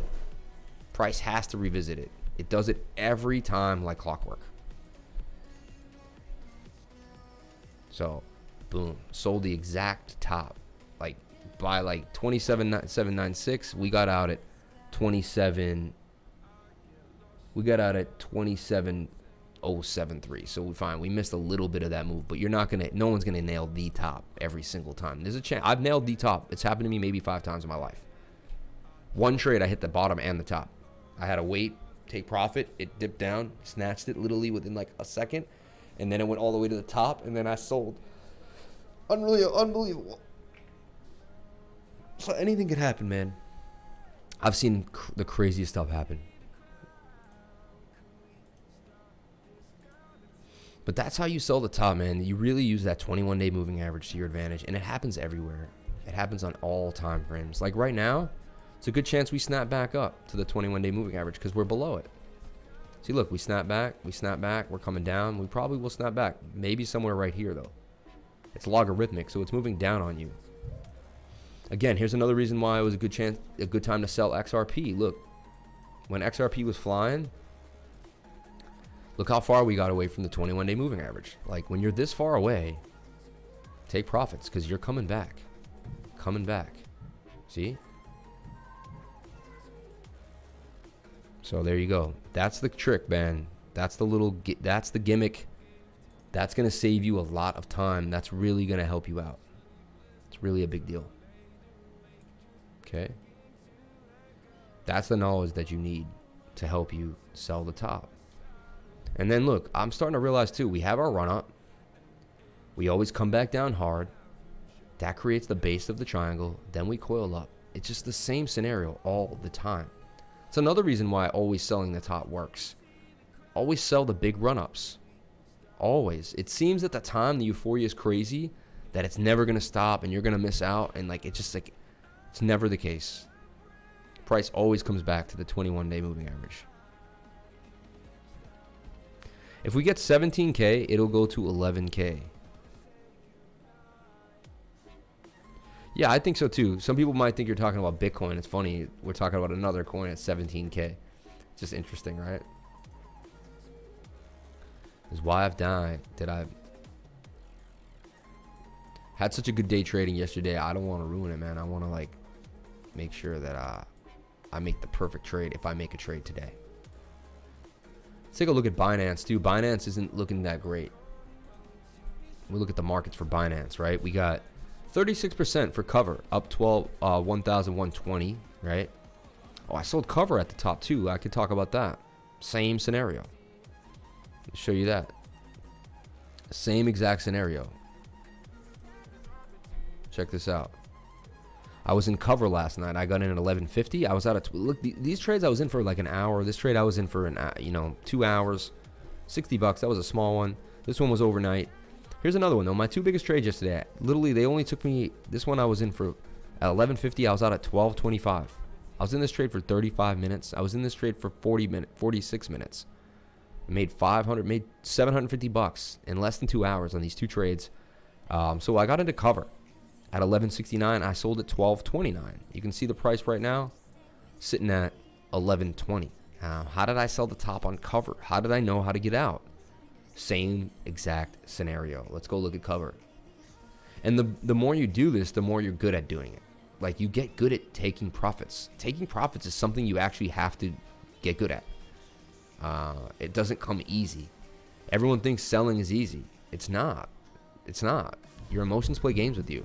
Okay? Make you think something's going to happen that it's not. So what I did here is I looked at cover. And I saw that I looked at it on the 1 minute. This was a 1 minute trade. I was looking at the 1 minute chart. Okay. And I saw that we were in this pennant. I saw we had boomed up all day. I've been watching it all day and I'd missed this big run up. I was about to buy into this breakout of this wedge here and I missed it. Came up hard. And then I saw it started. Look, it's the same thing. Look, the run up, the sell off, the coiling, the boom. We just looked at that in a larger time frame. It's all the same. So here's my entry for cover. If I look at it, I decided to get into cover at about 11.69. Okay, so you can see right here, I decided, bottom of the pattern here. Oh, so we wicked down 11.69. So I'm getting in here in this wick action, getting up into the wick, coiled up. I threw my stop loss, very small stop loss. I risked very little bit. Yeah, I had $4,000 in the trade. How much did I have in the trade? I had about $5,000 in the trade, but I was only risking a very small amount, $150. So I had it was even a 3.4% stop loss, very, very small. And then look, it just boom, boom, boom, boom, started to take off. This is in a 1 minute section. So like boom, boom, boom, boom, boom, boom, boom, boom. And as it started to go up, we got far away from the 21-day moving average. And when I saw, look, we went all the way to a 1373. Fine. Yeah, I didn't get the top, but I sold 1226. You know, something like right in here. I was like, you know what? And fine, I let a lot of it go. At the time, the moving average was down here. We were really far away. We usually don't get that extended. Usually it's just like this. That was a big pop. But this is going to help you, man. Just sell in this area. You may not get here, but you're not going to wait. You're not going to sell down here. And you're going to take a good amount of profit. Yeah, look, I could have made even more. I made 254 though in less than 45 minutes. I mean, can't take. So that's another thing, man. 3 trades in a row where I just trusted taking profits whenever we were extended away from the 21-day moving average. And it's just, you'll find that if you use that to your advantage, it just plays out over and over again. And it's the same thing here when you're trying to get in on a scalp. Once you see that you're extended from the 21, we're going to snap back to it. We're going to snap back to it. Here, we snap back to it. It's I live and die by it. I show it all the time. Do you think more regulations and adoption will make coins with more real-world uses decouple from Bitcoin, making ETH and XRP have exponential gains? You know, I keep saying that to my wife. It just doesn't make sense that because Bitcoin tanks, every coin has to tank. It just doesn't make sense to me. It really doesn't. And it's starting to get on my nerves, honestly. You know. So there's a huge buy orders at 17,008 and 17,009. Just so everybody knows, huge buy orders, like literally 1,700 Bitcoin buys. People want to buy $1,700 worth of Bitcoin. People want to buy 1,700 Bitcoin. Some guy has an order for 247 Bitcoins at 17.5. Another guy has an order at 359 at 17.9. So we see some fat stacked orders for Bitcoin. That could propel us back up.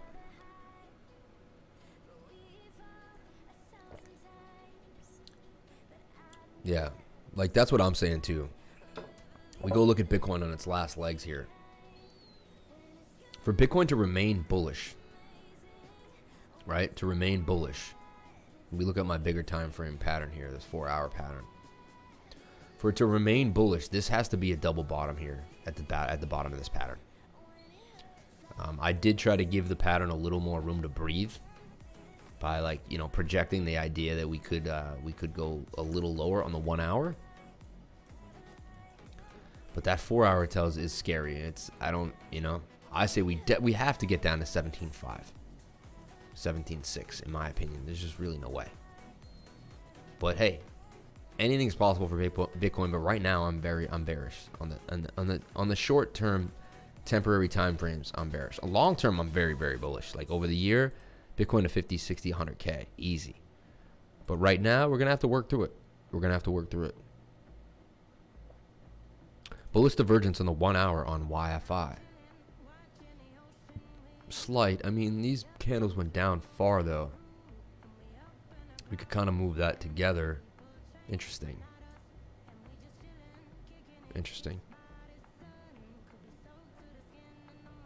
Private institutions or MicroStrategy. Which MA are you using? That's the 21 that I always sell off of. Gas. Do you think more regulations? Wonder why he put a gas thing there. I don't know what that means.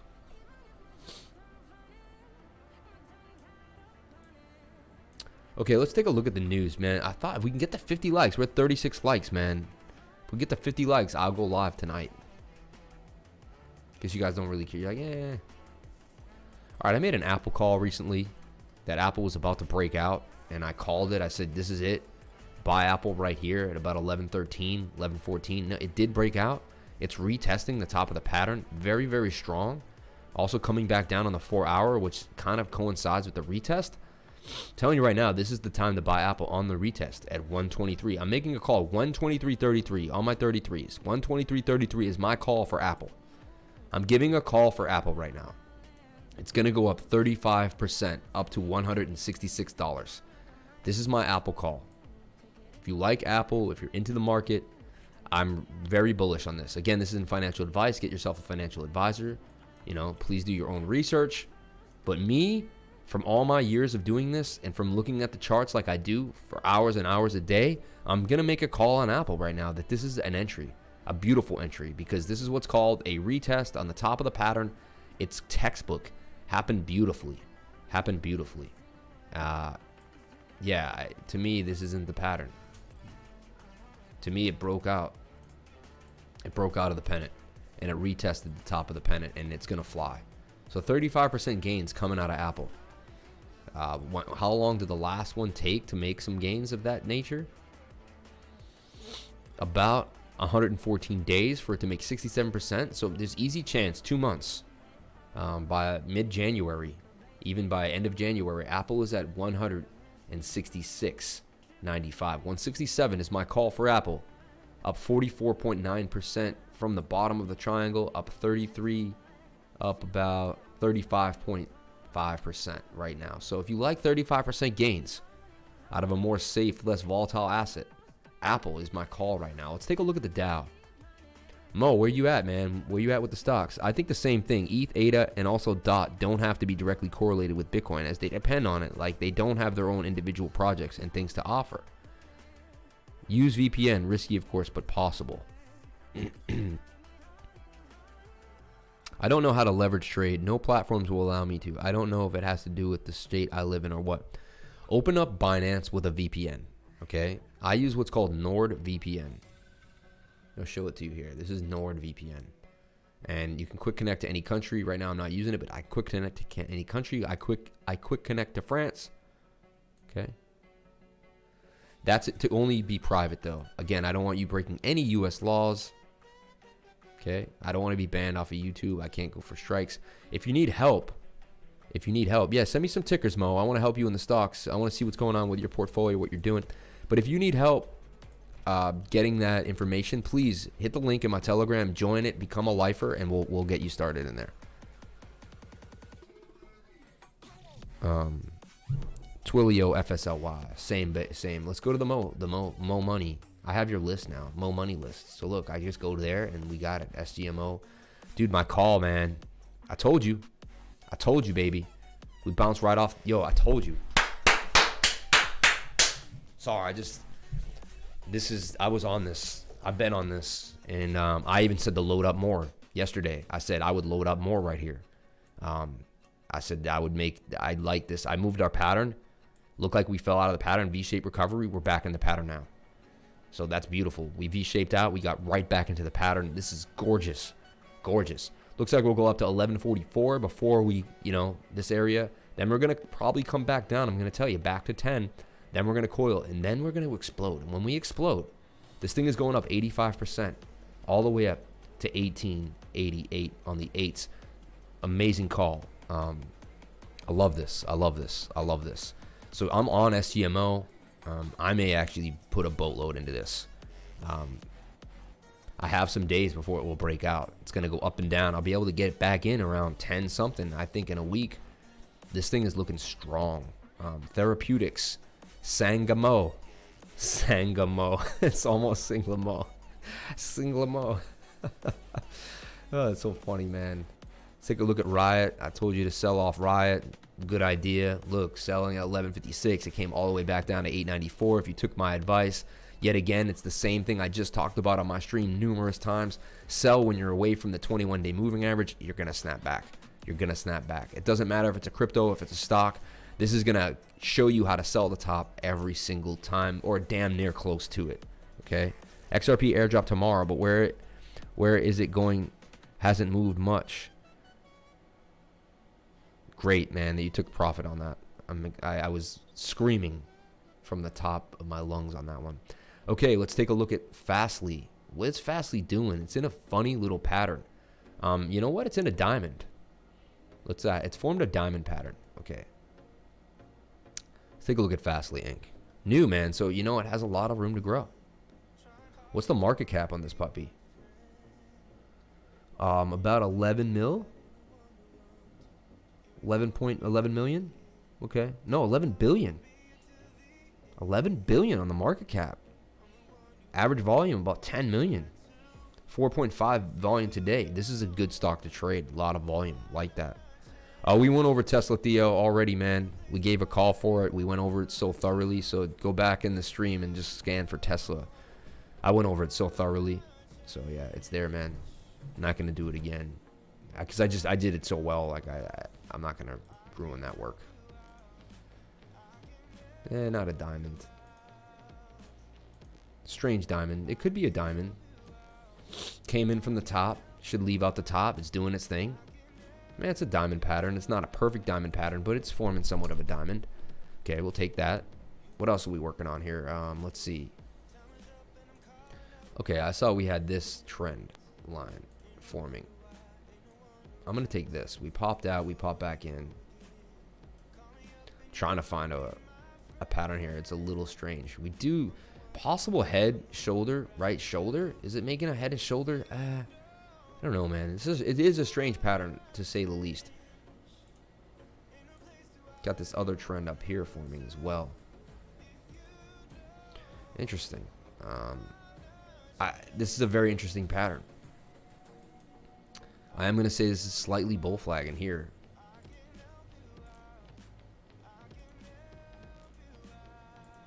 Boom. And looks like it kind of break out of this pattern. That forms that triangle. We'll take the length of the back of the triangle and could get us back up here to 119 for Fastly. And it's at 97. Yeah, and you know what I like is the 4 hours getting that push up. You know, we didn't get our bearish cross. Last time we had one of these, we went high. Look at Fastly. Right here, we had our rejection from having a bearish cross, and boom. We had one here too, and we boomed up really strong. So this is strong on the 4 hour. That's strong. Tells me that we have some, and the 1 hour wants to rock. This thing looks like you're gonna have a good couple days. Next 2 days look really strong for Fastly, even into Monday, Tuesday. I definitely would hold this position. Where do I see it going? Well, you know, it's in a weird pattern. I have to be honest. Look at, but this is a double bottom actually. Look what I just saw. Takes me a second sometimes to get it. Bottom, bottom, right? That's clearly a double bottom pattern. If we take that, we take the head back down to the bottom of one of the bottoms, and we flip that over to the line of the head. And that gives us Fastly in the temporary short term up to 187. Interesting. Interesting. So double bottoms really do play out. I mean, more than almost any pattern I've ever seen. Very strong. So 93% gains out of Fastly. I'm going to make a call on that. Also, if we took out, you know, a bit of Elliott wave theory, wave 1, wave 2, right? So here we go. Let's take out the waves. We take our wave 1, wave 2, wave 3, right? Which should be about the length of wave 1. Escape out of that. And that kind of almost coincides with the target here too. So you got Elliott wave theory working for you. You also have, you're in a pennant. I like the 1 hour. I like the 4 hour. Let's take a look at your daily. Daily doing the same thing as that 4 hour. Just continuing up. I see no turn down yet. This thing is looking great. If you're in this, congratulations. Fastly's going to do well. I'm making a call that you're going to rip. So there you go. That's my call on Fastly and SGMO. Riot, I just told you to sell off. Where are we going to go down to? I'll tell you where. So you want to get back into Riot. You know it's a hot project. You really wanted to hold it long term, but you knew that you just had to sell because we were overextended. Now it's your baby. Now you want to get back in. Now you're like, what do I do? So I hit Alt F. Boom, look at that. My new shortcut working out for me. And we should get back in here into the golden pocket. Okay, where's the golden pocket? What is the golden pocket? The golden pocket is between the 0.5 Fibonacci and the 618. This is accumulation zone, okay, for big institutions. So this is kind of what I see.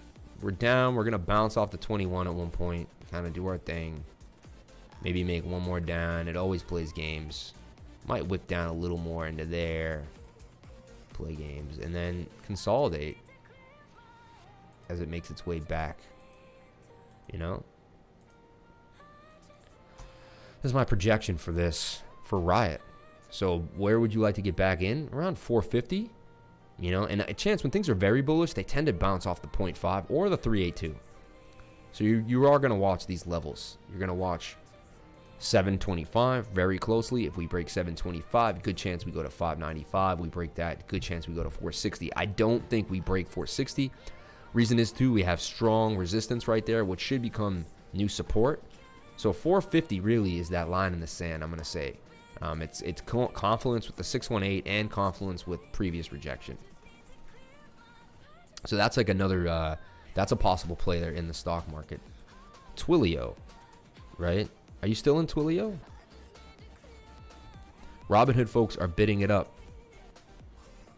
Yeah. HAL found it going to 1,000. Sold covered calls against my Twilio FSY. Taking profits is proper asset management. Save, SAVE. Tickers are all in caps. Yeah. New, NUE. What you got going on with New? New Corp. You guys keep bringing this New Corp up. 56. What I see happening with New. Okay, we had it in a pattern. What is this pattern? Why is it so big on the daily? Why do I have a giant? Let me see the weekly. What am I doing here? Okay, so I put it as in a weekly chart. Interesting. This is a big mover. Just by looking at it, I feel like it has to have a large market cap. Let's see. Market cap of 17 billion. Yeah, 1.9 volume. Wow, low volume today, though. Only 244,000. That's pretty small. I don't like to trade into the hundreds of thousands. I like to trade in the millions, but let's see what's going on here. V-shaped recovery, bounce back into the pattern, very similar to SGMO. You know, everything kind of got a little rock solid, but now we're moving back up. Weekly looks strong. The daily looks strong as well. You had your V-shaped recovery, came back up. You're hitting this level of resistance here at 58. Seems to be strong resistance. You need to break through 58. Are you in a downtrend? Take a look at the 4-hour. What's weird is I don't see as many gaps in this coin. It's hard to see the whole. For some reason I'm like, it's hard for me to see the whole entire. Let me see auto. Auto should help me out here. Yeah, just that's all it's gonna give me. Interesting. So this has like, it's in like the biggest pennant I've ever seen. Like it's just, this thing is. It's cool to own this. Long term though. Looks like it moves slow, right? Like very slow. Let's look at the 1 hour. 1 hour is popping though. You're up pretty hard. This, I'll be honest, this one's hard to see because I can't see the whole pattern. 85 days, you're up 26%. That's not bad. I mean, it's in a beautiful uptrend for sure. You see, once it actually, you know what? I'm gonna make a call on this. Once it breaks this line here at 58, you're gonna gap up hard. So there is a gap up coming for you. You're going to gap all the way back up to 67. At that point, I would sell the covered calls. I would sell the covered calls around 60 on 70. You could even wait to get into this till it breaks 58 and then ride it up to 70. That kind of, you know, you ride this gap up because we could get rejected at that level. We don't know. 19% gains. Harder to see. For some reason, I don't get the best feeling out of it. I can't explain that. I just, you know, Roku's overextended, all right, overbought up here. I really don't see how it is pretty close to the 21 though, right? It snapped back, and it's telling me that it might have some more room to go, honestly. Also getting a push up here. The 1 hour as well wants to move. So I think for today, you're going to possibly get back up to 332, 333. You may double top and get rejected there and come down. It's been on quite a run. Parabolic city in a way. So, yeah, watch for that. Watch for that. HAL? What is HAL? HAL, Halliburton, man. Okay. Good company to own, man. They've gone on a tear. Look at this. Everything has gone up. Again, this isn't a downtrend, technically, though, when I look at it. Look. See this? It's in a downtrend like it's been in for a while now. It started a downtrend in about April 20th. It was going flat. 420. It is peaking out of long-term resistance. So XRP did this and it absolutely exploded. So you did your research on this. It looks good. came back out. Let's look for the bullish divergence, make sure that we establish that that is why it's coming out, and I'm pretty sure we got it. Let's take a deep look here. Do we have the bullish divergence? We do right here, and what it is it's a hard swing down in the price, right? But we don't have that on the RSI. Actually, flat 9, even kind of heading upwards. So that is your divergence. Told you that was where that's where you begin to buy in. This is where you ladder into a move. Once you see that divergence is established and you get through the moving averages, you can then ladder in above the 200. Sometimes a good place to is the ladder in when we snap back into the 21. Now we broke up. You can see the moving averages. The 21 was on the bottom, 200 on the top. They flipped. We had a golden cross right here on the 1 hour, which is really strong. The 50 right here crossed the 200. That's telling you you're on. When the 50 crosses the 200, great place to buy. So this is creating a new trend, honestly. This is a good long-term hold. I like it because it was down for so long, and now it's broken out of that downtrend. This is a key example of trend change. All you're going to see is it's going to have some resistance right here at about 25. Look for it to have a little problem getting through there, and another bit of resistance here at 32. Now it breaks through 32. Looks like it can gap up all the way up to 42. So this thing has some nice gaps in the resistance, support and resistance lanes that it's in. Let's look at the daily for it. Yeah, so the daily in that falling wedge. You can see, man, it did really well. Had a bit of, look at it. It formed the old head and shoulder pattern. If you don't know what that is, that's a bearish pattern, okay? And what it is you have a right shoulder, then you have a head, and then you usually get you have a left shoulder, then you have a head. And there it is, man. Left shoulder, head, right shoulder. They play out. How do you find the target of that? You take the head and you bring it to the neckline. What is the neckline? It's, see, up, down, up, down. You can see it's that line that it really likes to keep coming to. Then you can take it to the side of the shoulder, and that's going to give you your target. Now, you don't always get it. It's only 70% of the target, but it got pretty close, and it did what it was supposed to do. The head and shoulders patterns played out. That's another place where I like to get in. I like to get in. I've noticed when the head and shoulder pattern plays out, it's a perfect entry. It's kind of the end of the bearish nature for that move. So you have a bunch of things going for you for Halliburton here. I like the call. I like the call. I think you'll be up by 42 by, I'm going to make something by like March or April. It's a good chance. Right, so I like the call. Let's look at the weekly because it's such a bigger stock. I'd like to see what the weekly says. The weekly's a little overextended. That worries me a little bit. All right, that's the only thing here. The weekly's a little overextended, but we could have a couple more weeks of goodness. You know, 2-3 weeks more before we actually have to consolidate. So this is all right. 3 days a little extended, and so is the daily. High in the Stokes, a lot of move on the MACD. You know, we got our push up. We'll have to consolidate and go sideways maybe for a little while. So I think Halliburton's going to do something like this. Just based on these, as long as it stays bullish, it's going to have to kind of stay in something like that. Kind of do its thing, okay? And then this will reset the Stokes down on the daily, and then we can blast off to new highs. So yeah, but it's slow mover, not going to do amazing, but I think it's good to hold. Billion, what is billion? That's interesting. On the Toronto Stock Exchange, we have the TWSE and we have the HX. It's on a few different things. Daddy, we're doing this wheeler of a life cycle of a salmon in my class, and we need a fastener, too. These work? No? Ask Mommy. Mommy knows this stuff. No, it's like a fastener, like a golden little fastener, like to fasten things. Ask Mommy, man. She's got it for you. She doesn't know either. Paperclip. Come on, man. Yeah, but it's spinning. It's spinning. Okay, yeah. No worries. Yeah, no, I changed it to billion. Funny, there is a stock called Billion, though. How hilarious is that? And look, it's actually in... It's flagging, but with an inverted, with a head and shoulder pattern. You got me looking at anything. I really feel like I could make money out of any asset, you know, if I just spend my time on it. That is a head and shoulder pattern, though. It should break down. Looks like we'll turn into a Bart Simpson. Kid is so cute. Thank you so much, man. I really appreciate that. Wow, 37 likes. We didn't get to 50, so I don't know if I'll go live tonight, but there'll be a video out in a little while.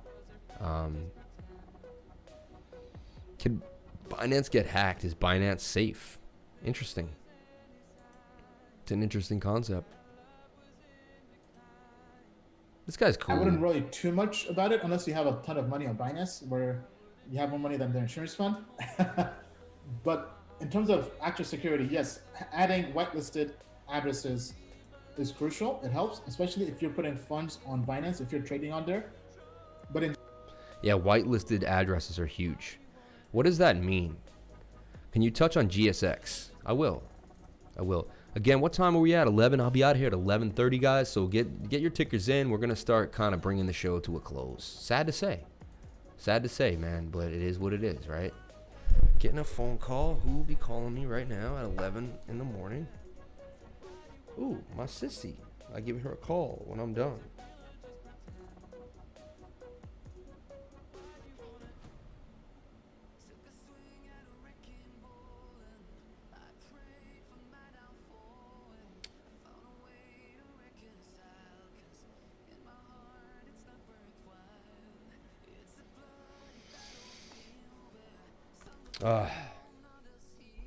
All right. I want to get into some news. We're going to get into GS. You asked about, could you go over GSX? Heard some other YouTube channel talking about it. Funny. No, we've talked about it here. I've gone over it before. GSX. And again, remember too, you don't always have to be in a trade, man. Sometimes the best trade is no trade at all. You don't have to force yourself into trading. You know? Give yourself a break sometimes. Like, you made some wins, take a break. Like today, I made some. Yesterday was insane. Like, what happened to me yesterday was great, you know? $1,000 day. And I played my cards right. I listened to my instincts. I took profits at all the right times yesterday. I didn't let any trade go too far. I wasn't up big and then I let it go. Like, it just, you know, days like that, man. Just gotta love days like that. So check it out. This thing is very strange. Actually, I think I'm looking at a stock. Let me change this up. GSX currency. Oh, so it's not a cryptocurrency? Yeah, I'm just.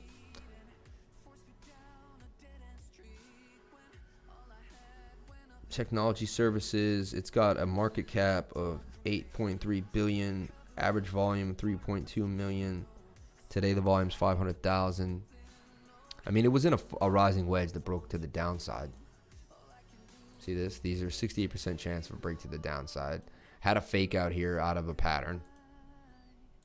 It was in this nice little pennant that blew up. A little bit of a pump and dump, honestly. They dumped it back down, then it dumped back here. Now it's at support region on the daily. Yeah, 4 hour looks good. Daily looks like it wants to come back up from the top of here. I don't really want to, I go over my buddy Most because he's already a stock trader, so he actually, like, if he's going to bring a ticker in and I go over it, there's a good chance that it's obviously a good play as well, or at least it has some substantiability. I don't know much about the stock. I'm not saying I guess I go over any asset.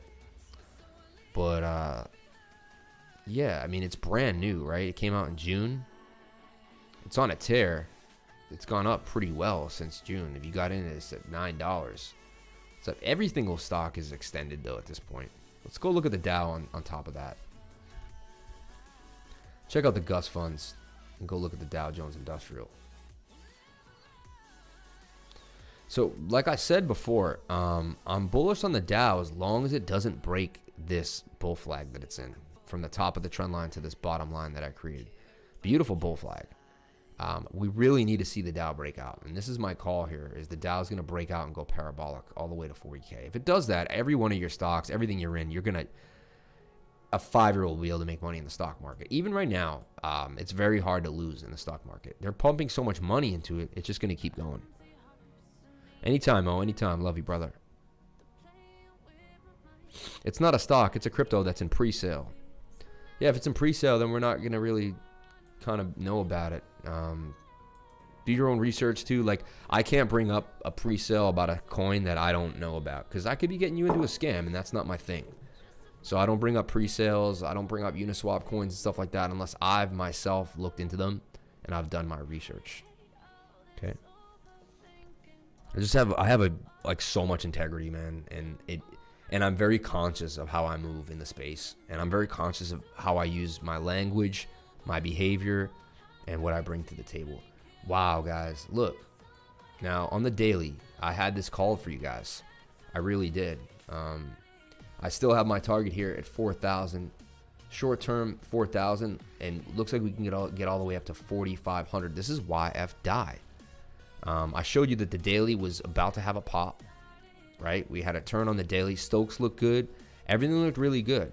I got worried here when the daily was turning down, but all it did was go sideways and consolidate. And when I saw that we were supposed to have a bearish MACD cross that just turned into a flat line, that told me something. We also had tight Bollinger Bands.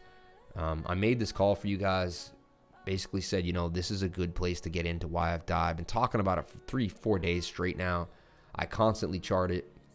Look, it hit the bottom of the pattern perfectly, right off the support and resistance that it had here at 25. So it's basically hitting the numbers, man. Look, it boomed up to that 3,200 region, came back down to support at 2,000, made its way back up. Once it broke 2,500, which was here, it's really respecting its support and resistance lines. Like, look, it broke this support at 31.7, came back down and wicked right off of it and got back up.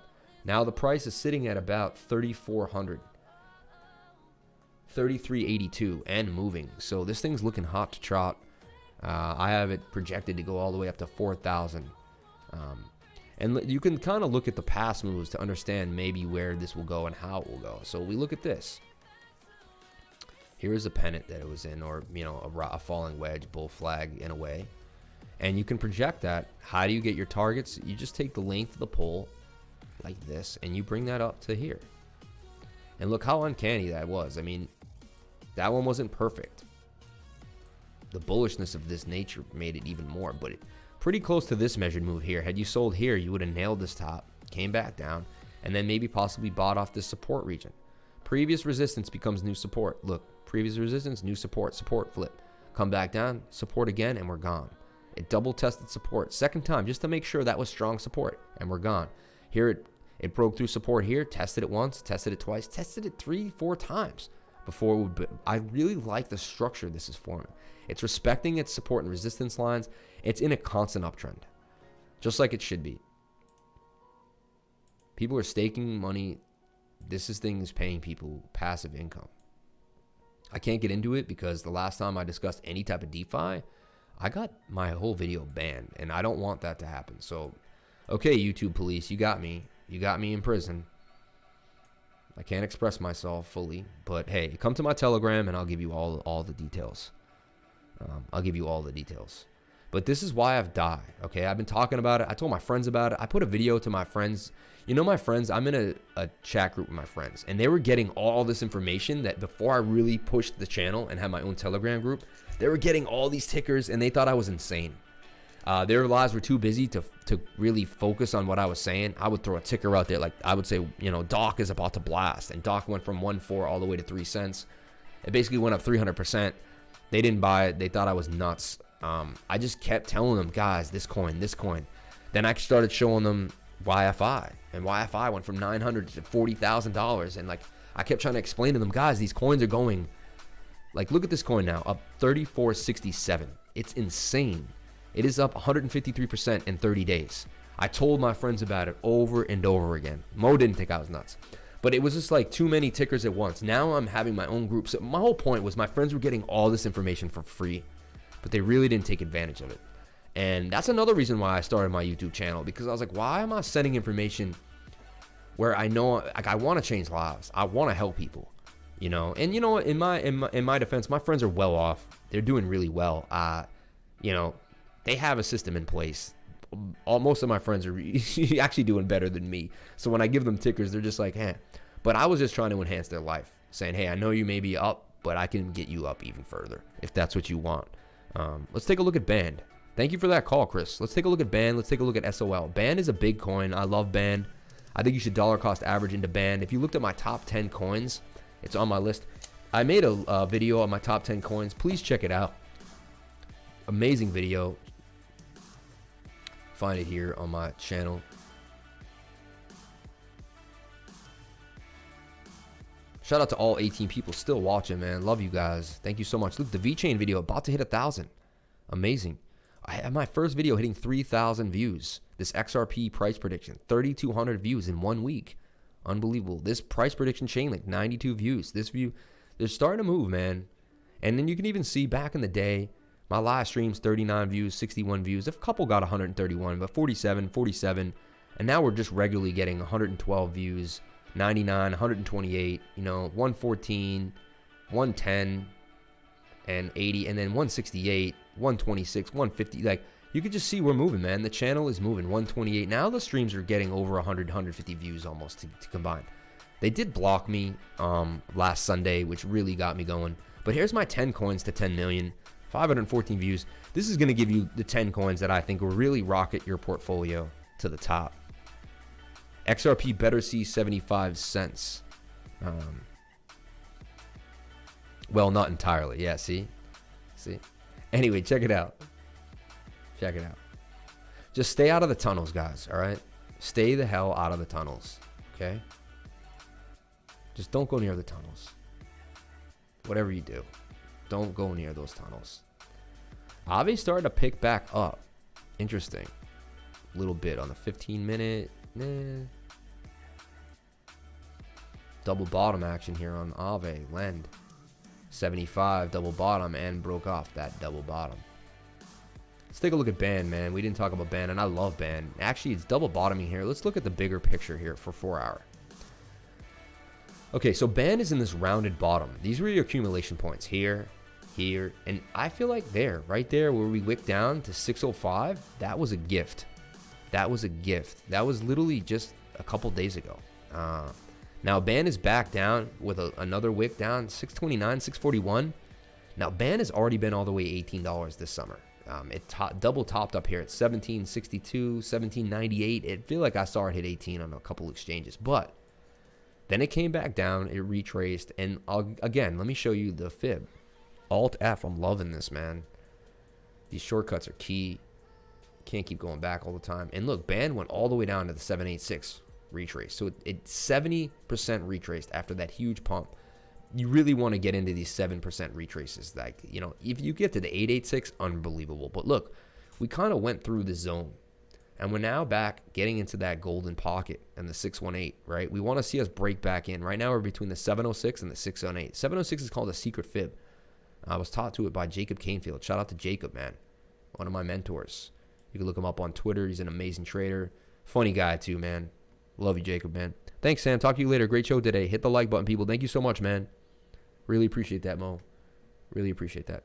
So yeah, this is I'm liking BAND right now. Could it go down more? There's a chance. I would love it if it could. Next level of support is that 786, which would put us down at 451. Are we going to do that? There's a big gap there.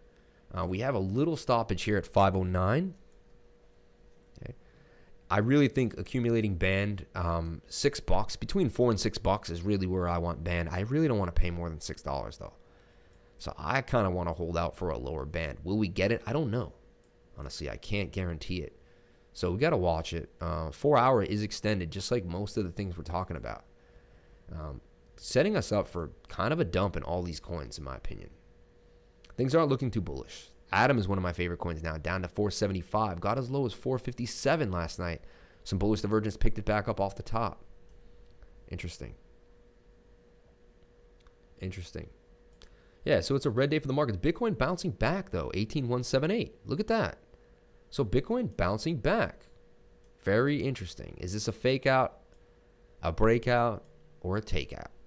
I do see a double bottom here, and there's a chance that Bitcoin gets all the way back to 20,000, and it's just working its way through this pattern. Up, down, and it comes back up. You see the 4 hour has done something now. If we look at it closely here. Now it's starting to curve back up. That's key.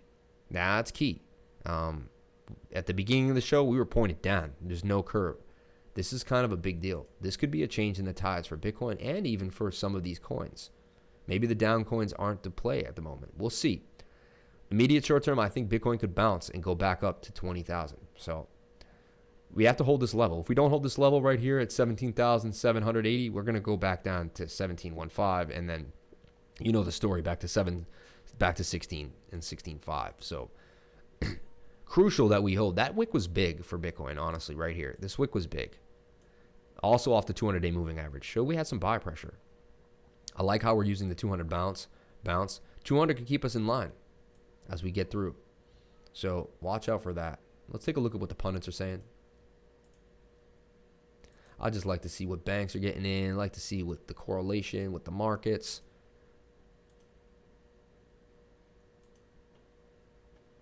SOXL. I didn't get a chance to get into that.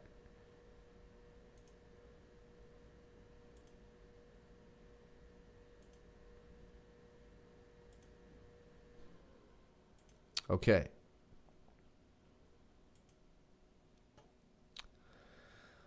All right. The 20 crypto events that defined 2020. Key takeaways. The crypto industry triumphed despite devastation around the world this year, with Bitcoin and Ether leading the charge. Crypto believers will remember 2020 as the year that institutional investors finally warmed to Bitcoin and DeFi started to blossom. Signs of mainstream adoption are on the horizon, though there will be regulatory changes ahead. However you look at 2020, it was a year of seismic change and crypto for the crypto industry and beyond. The black swan that swept the world caused immense devastation upon life, upending life for millions of people on every corner of the globe. To date, coronavirus has claimed 1.5 million lives, to say nothing of the economic damage caused by prolonged lockdowns. Crypto proves anti-fragility. The world's socio-political landscape also has a major upheaval, prompted by a viral social media clip of George Floyd's death at the hands of the Minneapolis police officer. Outrage over his murder led to large-scale protests, right? These events impacted everyone. Still, some industries thrived in this unique environment. Bitcoin began the year at around 7,195, with Ether was only 129, a 91% drop from its all-time high 2 years prior. Neither 2018 nor 19 were much better for either of the leading cryptocurrencies, making what many assumed was the death of crypto. Come on, man. We had BZU flash loan attacks. We had Black Thursday. Patient zero for COVID-19 was recorded in Wuhan and China December 2019, but it wasn't until early 2020 the rest of the world started to respond to the outbreak. No one was talking about it, man. I'll be honest, nobody. People were really sleeping on this. And this is another thing. Like, I'm into coins, but I'm a guy who's into the future and into the news. I've always been up on what's happening. No, it wasn't banned to the music. The video wasn't banned to the music. I use that music all the time. Dehan, my man, thank you for coming in, man. Bulls and bears are fighting. They really are. You think cover is something you would tell your friends about? Yes. Cover is really big deal. It's going to go up. Big guy, Andrew Conjay, when he gets into something, Cover, man, is going to do something amazing. So don't sleep on Cover. I really think it's going to be a big deal. So don't sleep on Cover at all. Cover is going to make some big moves coming up. 38 likes. Really appreciate that, guys. So check it out.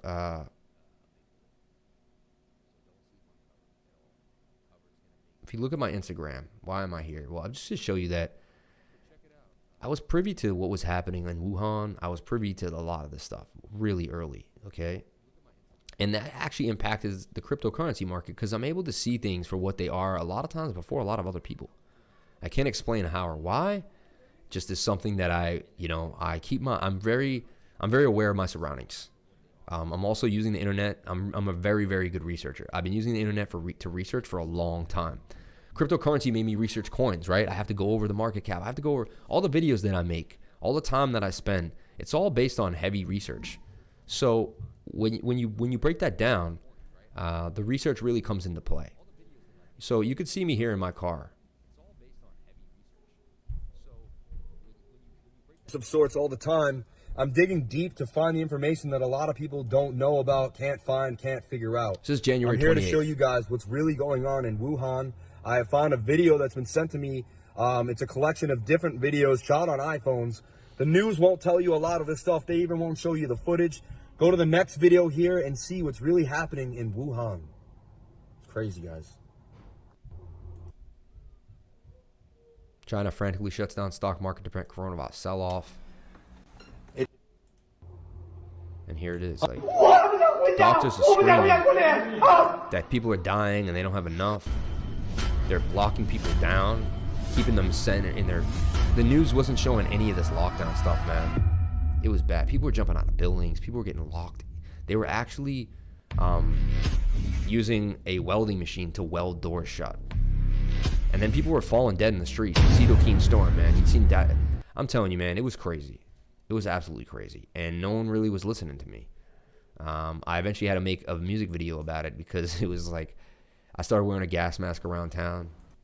People didn't believe me. I was posting videos all the time. Then there was even this stuff, right? This is a book written, The Eyes of Darkness. It was written by Dean Koontz in 1981, where he describes a virus called the Wuhan 400 that takes over. This is crazy, right? So this is the first book, and he wrote, Li Chen defected to the United States carrying a record of China's most important and dangerous new biological weapon in a decade. They called the stuff the Wuhan 400 because it was developed at their rDNA labs outside of the city of Wuhan, and it was the 400th viable strain of man-made microorganisms created at that center. Wuhan 400 is the perfect weapon. It affects humans beings only. No other living creature can carry it. And like syphilis, Wuhan 400 can't survive outside a living human body for longer than a minute, which means it can't permanently contaminate objects or entire spaces the way anthrax or other virulent microorganisms. Anyway, and then there was another book written by Sylvia Brown called The End of Days, Predictions and Prophecies Around the End of the World. And she wrote, in around 2020, a severe pneumonia-like illness will go through the globe, attacking the lungs, blah, blah, blah. Almost as fast as the illness itself will come, it'll leave and vanish as quickly as it arrived. Attack again 10 years later, and then disappear completely. What? She made the salmon life cycle, and it actually spins? Mm-hmm. This is insane. My mommy helped me with the twisting part. And you can, wow, you guys are like impressive people, man. This is really cool. I love this. Yeah. Very impressed. This is the fastener thing that you did, huh? Mm-hmm. You guys figured out a way. Smart. Your mommy's smart, man.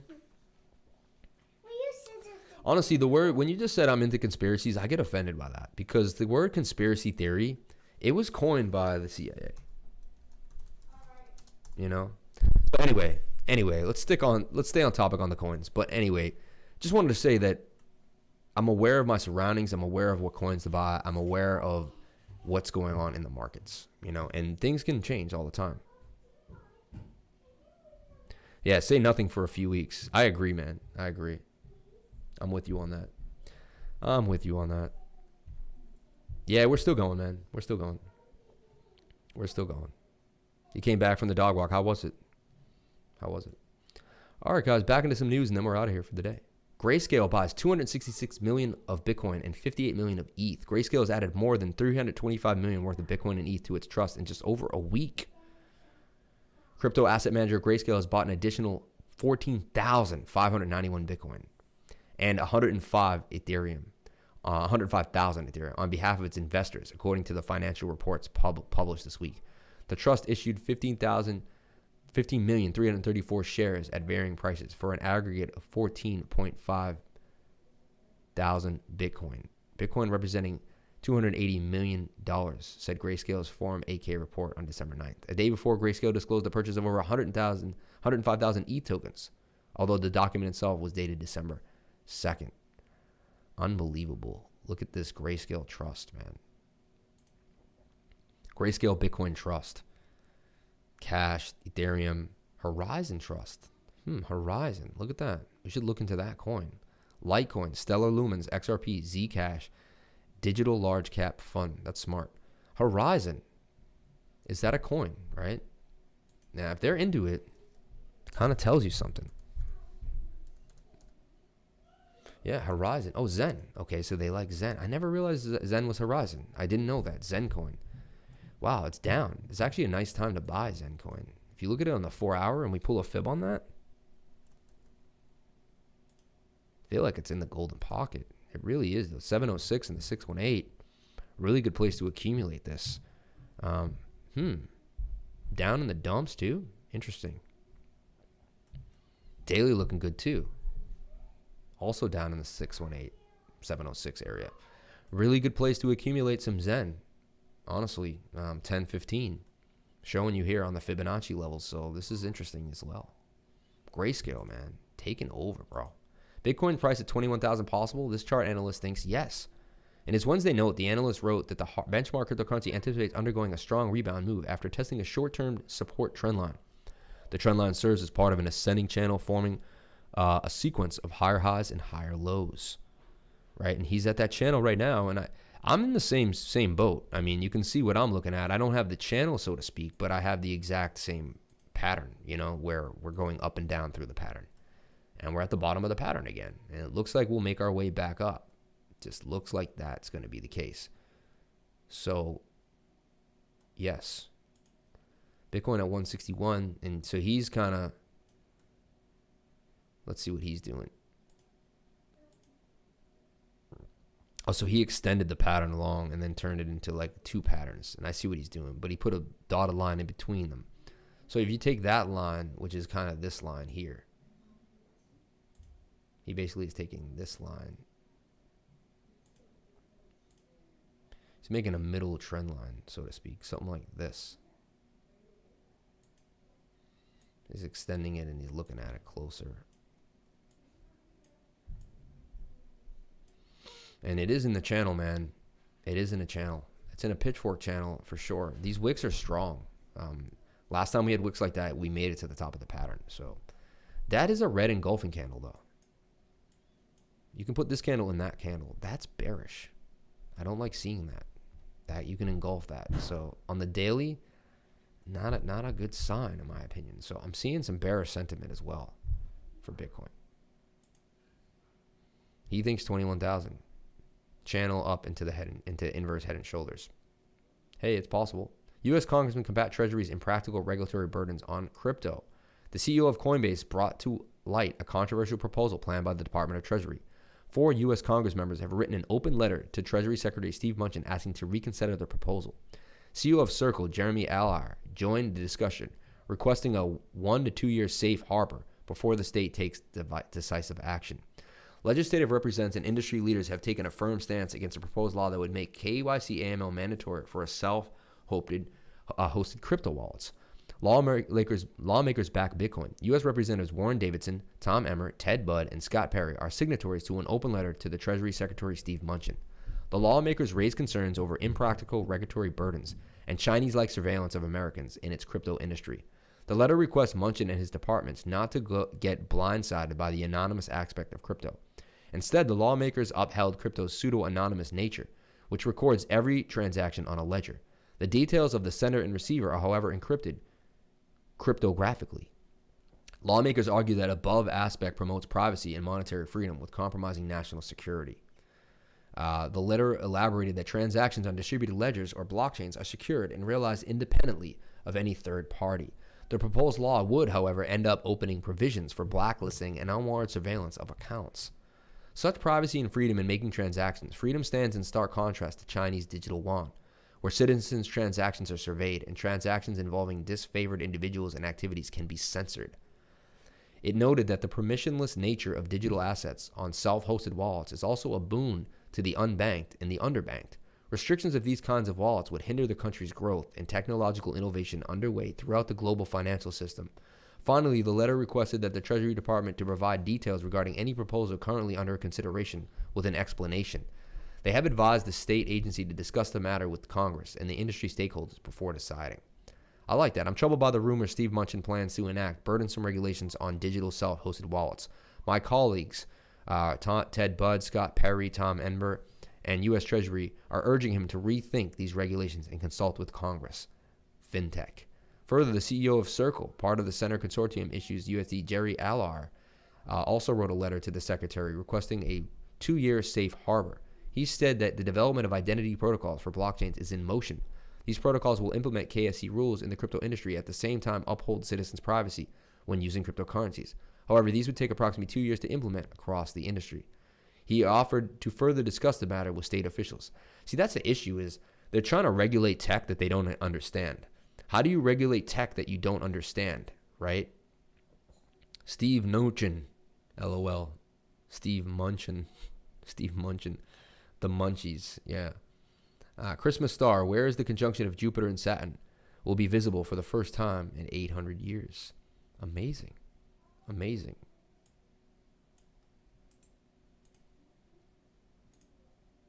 And if YFDI is over 3,400, then I'm going to dance around. A Christmas star will light up the sky this month for the first time in 800 years. Jupiter and Saturn will form a Christmas star on December 20. Yeah. Wow, that's going to be really cool. It's like a binary star, right? When two stars get that close that they see.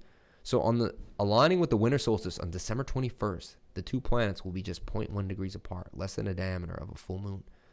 And the world conjunction is used by astronomers to describe the meeting of objects in our night sky. And the great conjunction occurs between the two largest planets in our solar system, Jupiter and Saturn. They'll be so close they will appear from perspectives to overlap completely, creating a rare double planet effect.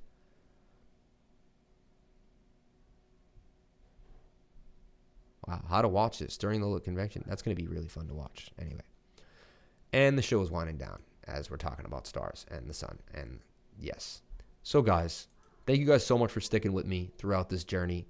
I really appreciate it. Listening to all I have to say, my perspective on life, and getting the knowledge that I provide. If you like the knowledge that I provide, if you think that you want more, if you're a beginner and you're still getting your hand, or if you're an expert and you want to just go over charts and talk, I'm here. I'm here for tutoring, consulting, for a nice, anytime you want, let me know. Just hit me up in the Telegram. Join my group in the Telegram. We have a link in the description. And yeah, thank you guys so much. Have a wonderful day. And remember, if you came to my channel, then you're already doing the right thing. You really are. And I couldn't do this without you guys. So thank you so much for showing up every day and being a part of my stream. It means the world to me. You really are. And with that, I'm going to try to find my way out of here, which always takes me an awkward 2 minutes. I keep the stream in a window. We go through so much, and then I lose where the stream is. I'm like, where is that stream? And look out for my XRP video coming out literally in the next couple hours. I'm going to break down XRP for you and show you exactly what I think is going to happen. Now, the stream just said I have 50 likes. So yeah, I said if I got to 50 likes that I would stream tonight. And you guys got me to 50 likes. So now I have to go live tonight. You guys got me to 50 likes. And I said if I got to 50 likes, 52? Who did that? You guys are animals. Now I have to go live tonight. I have to go live tonight. So we will be live tonight, guys. We got 50 likes. So see me tonight. We'll be live from about 7 to 8. You guys are crazy. We got the likes. I said if we got 50 likes, I'm a man of my word. If we got 50 likes, I would stream tonight. That's the most likes we've ever gotten on the live stream, ever. From 7 to 8. I really like to watch Thursday Night Football, and the Patriots are playing as well. All right? So from 7 to 8 o'clock, we'll do it. We'll live stream tonight. So stay tuned for another live stream later on tonight. We'll go over a bunch more stuff. See what happened in the day. My man, I took notes, dude. That's amazing. You took notes. You're still here? You gave a lot of value. Yeah, 7 Eastern PM tonight. I'll make the live stream right now. I love you guys, man. Thank you so much. I still can't believe we hit 52. Like, I don't know where they came from. A second ago, it wasn't that high. Jesus, you guys are awesome. I love you all. I really do. It means the world to me that we're growing as a channel. Nothing can stop us if we stay positive. YouTube is, they banned me for whatever reason. It must have been a misconception. I'm going to keep doing the right thing, YouTube. Don't worry. I'm there for you guys. YFI ripping. Let's take a look at that. See, I want to leave, but it's like, no, YFI? You mean YFDI, maybe? Wi-Fi doesn't. Oh, that's the daily. So look at the 1 hour. The 1 minute, though. Yeah, it is starting to bounce. Yep, just bounce up to 4380. Looks like it's going to come all the way back up here to 25, right? Make its way back. In a downtrend. Anyway, I'm exhausted. I love you guys. Thank you guys so much for all the likes. Thank you so much for all the support. Please join the Telegram group if you're new. Shout out to everyone here. Let's give you guys a shout out. This person, BS Social Swap, Jesse B, still up in here. Noel, my man, from the beginning. Stone1YGM, from the beginning, still here, taking notes. Are you kidding me?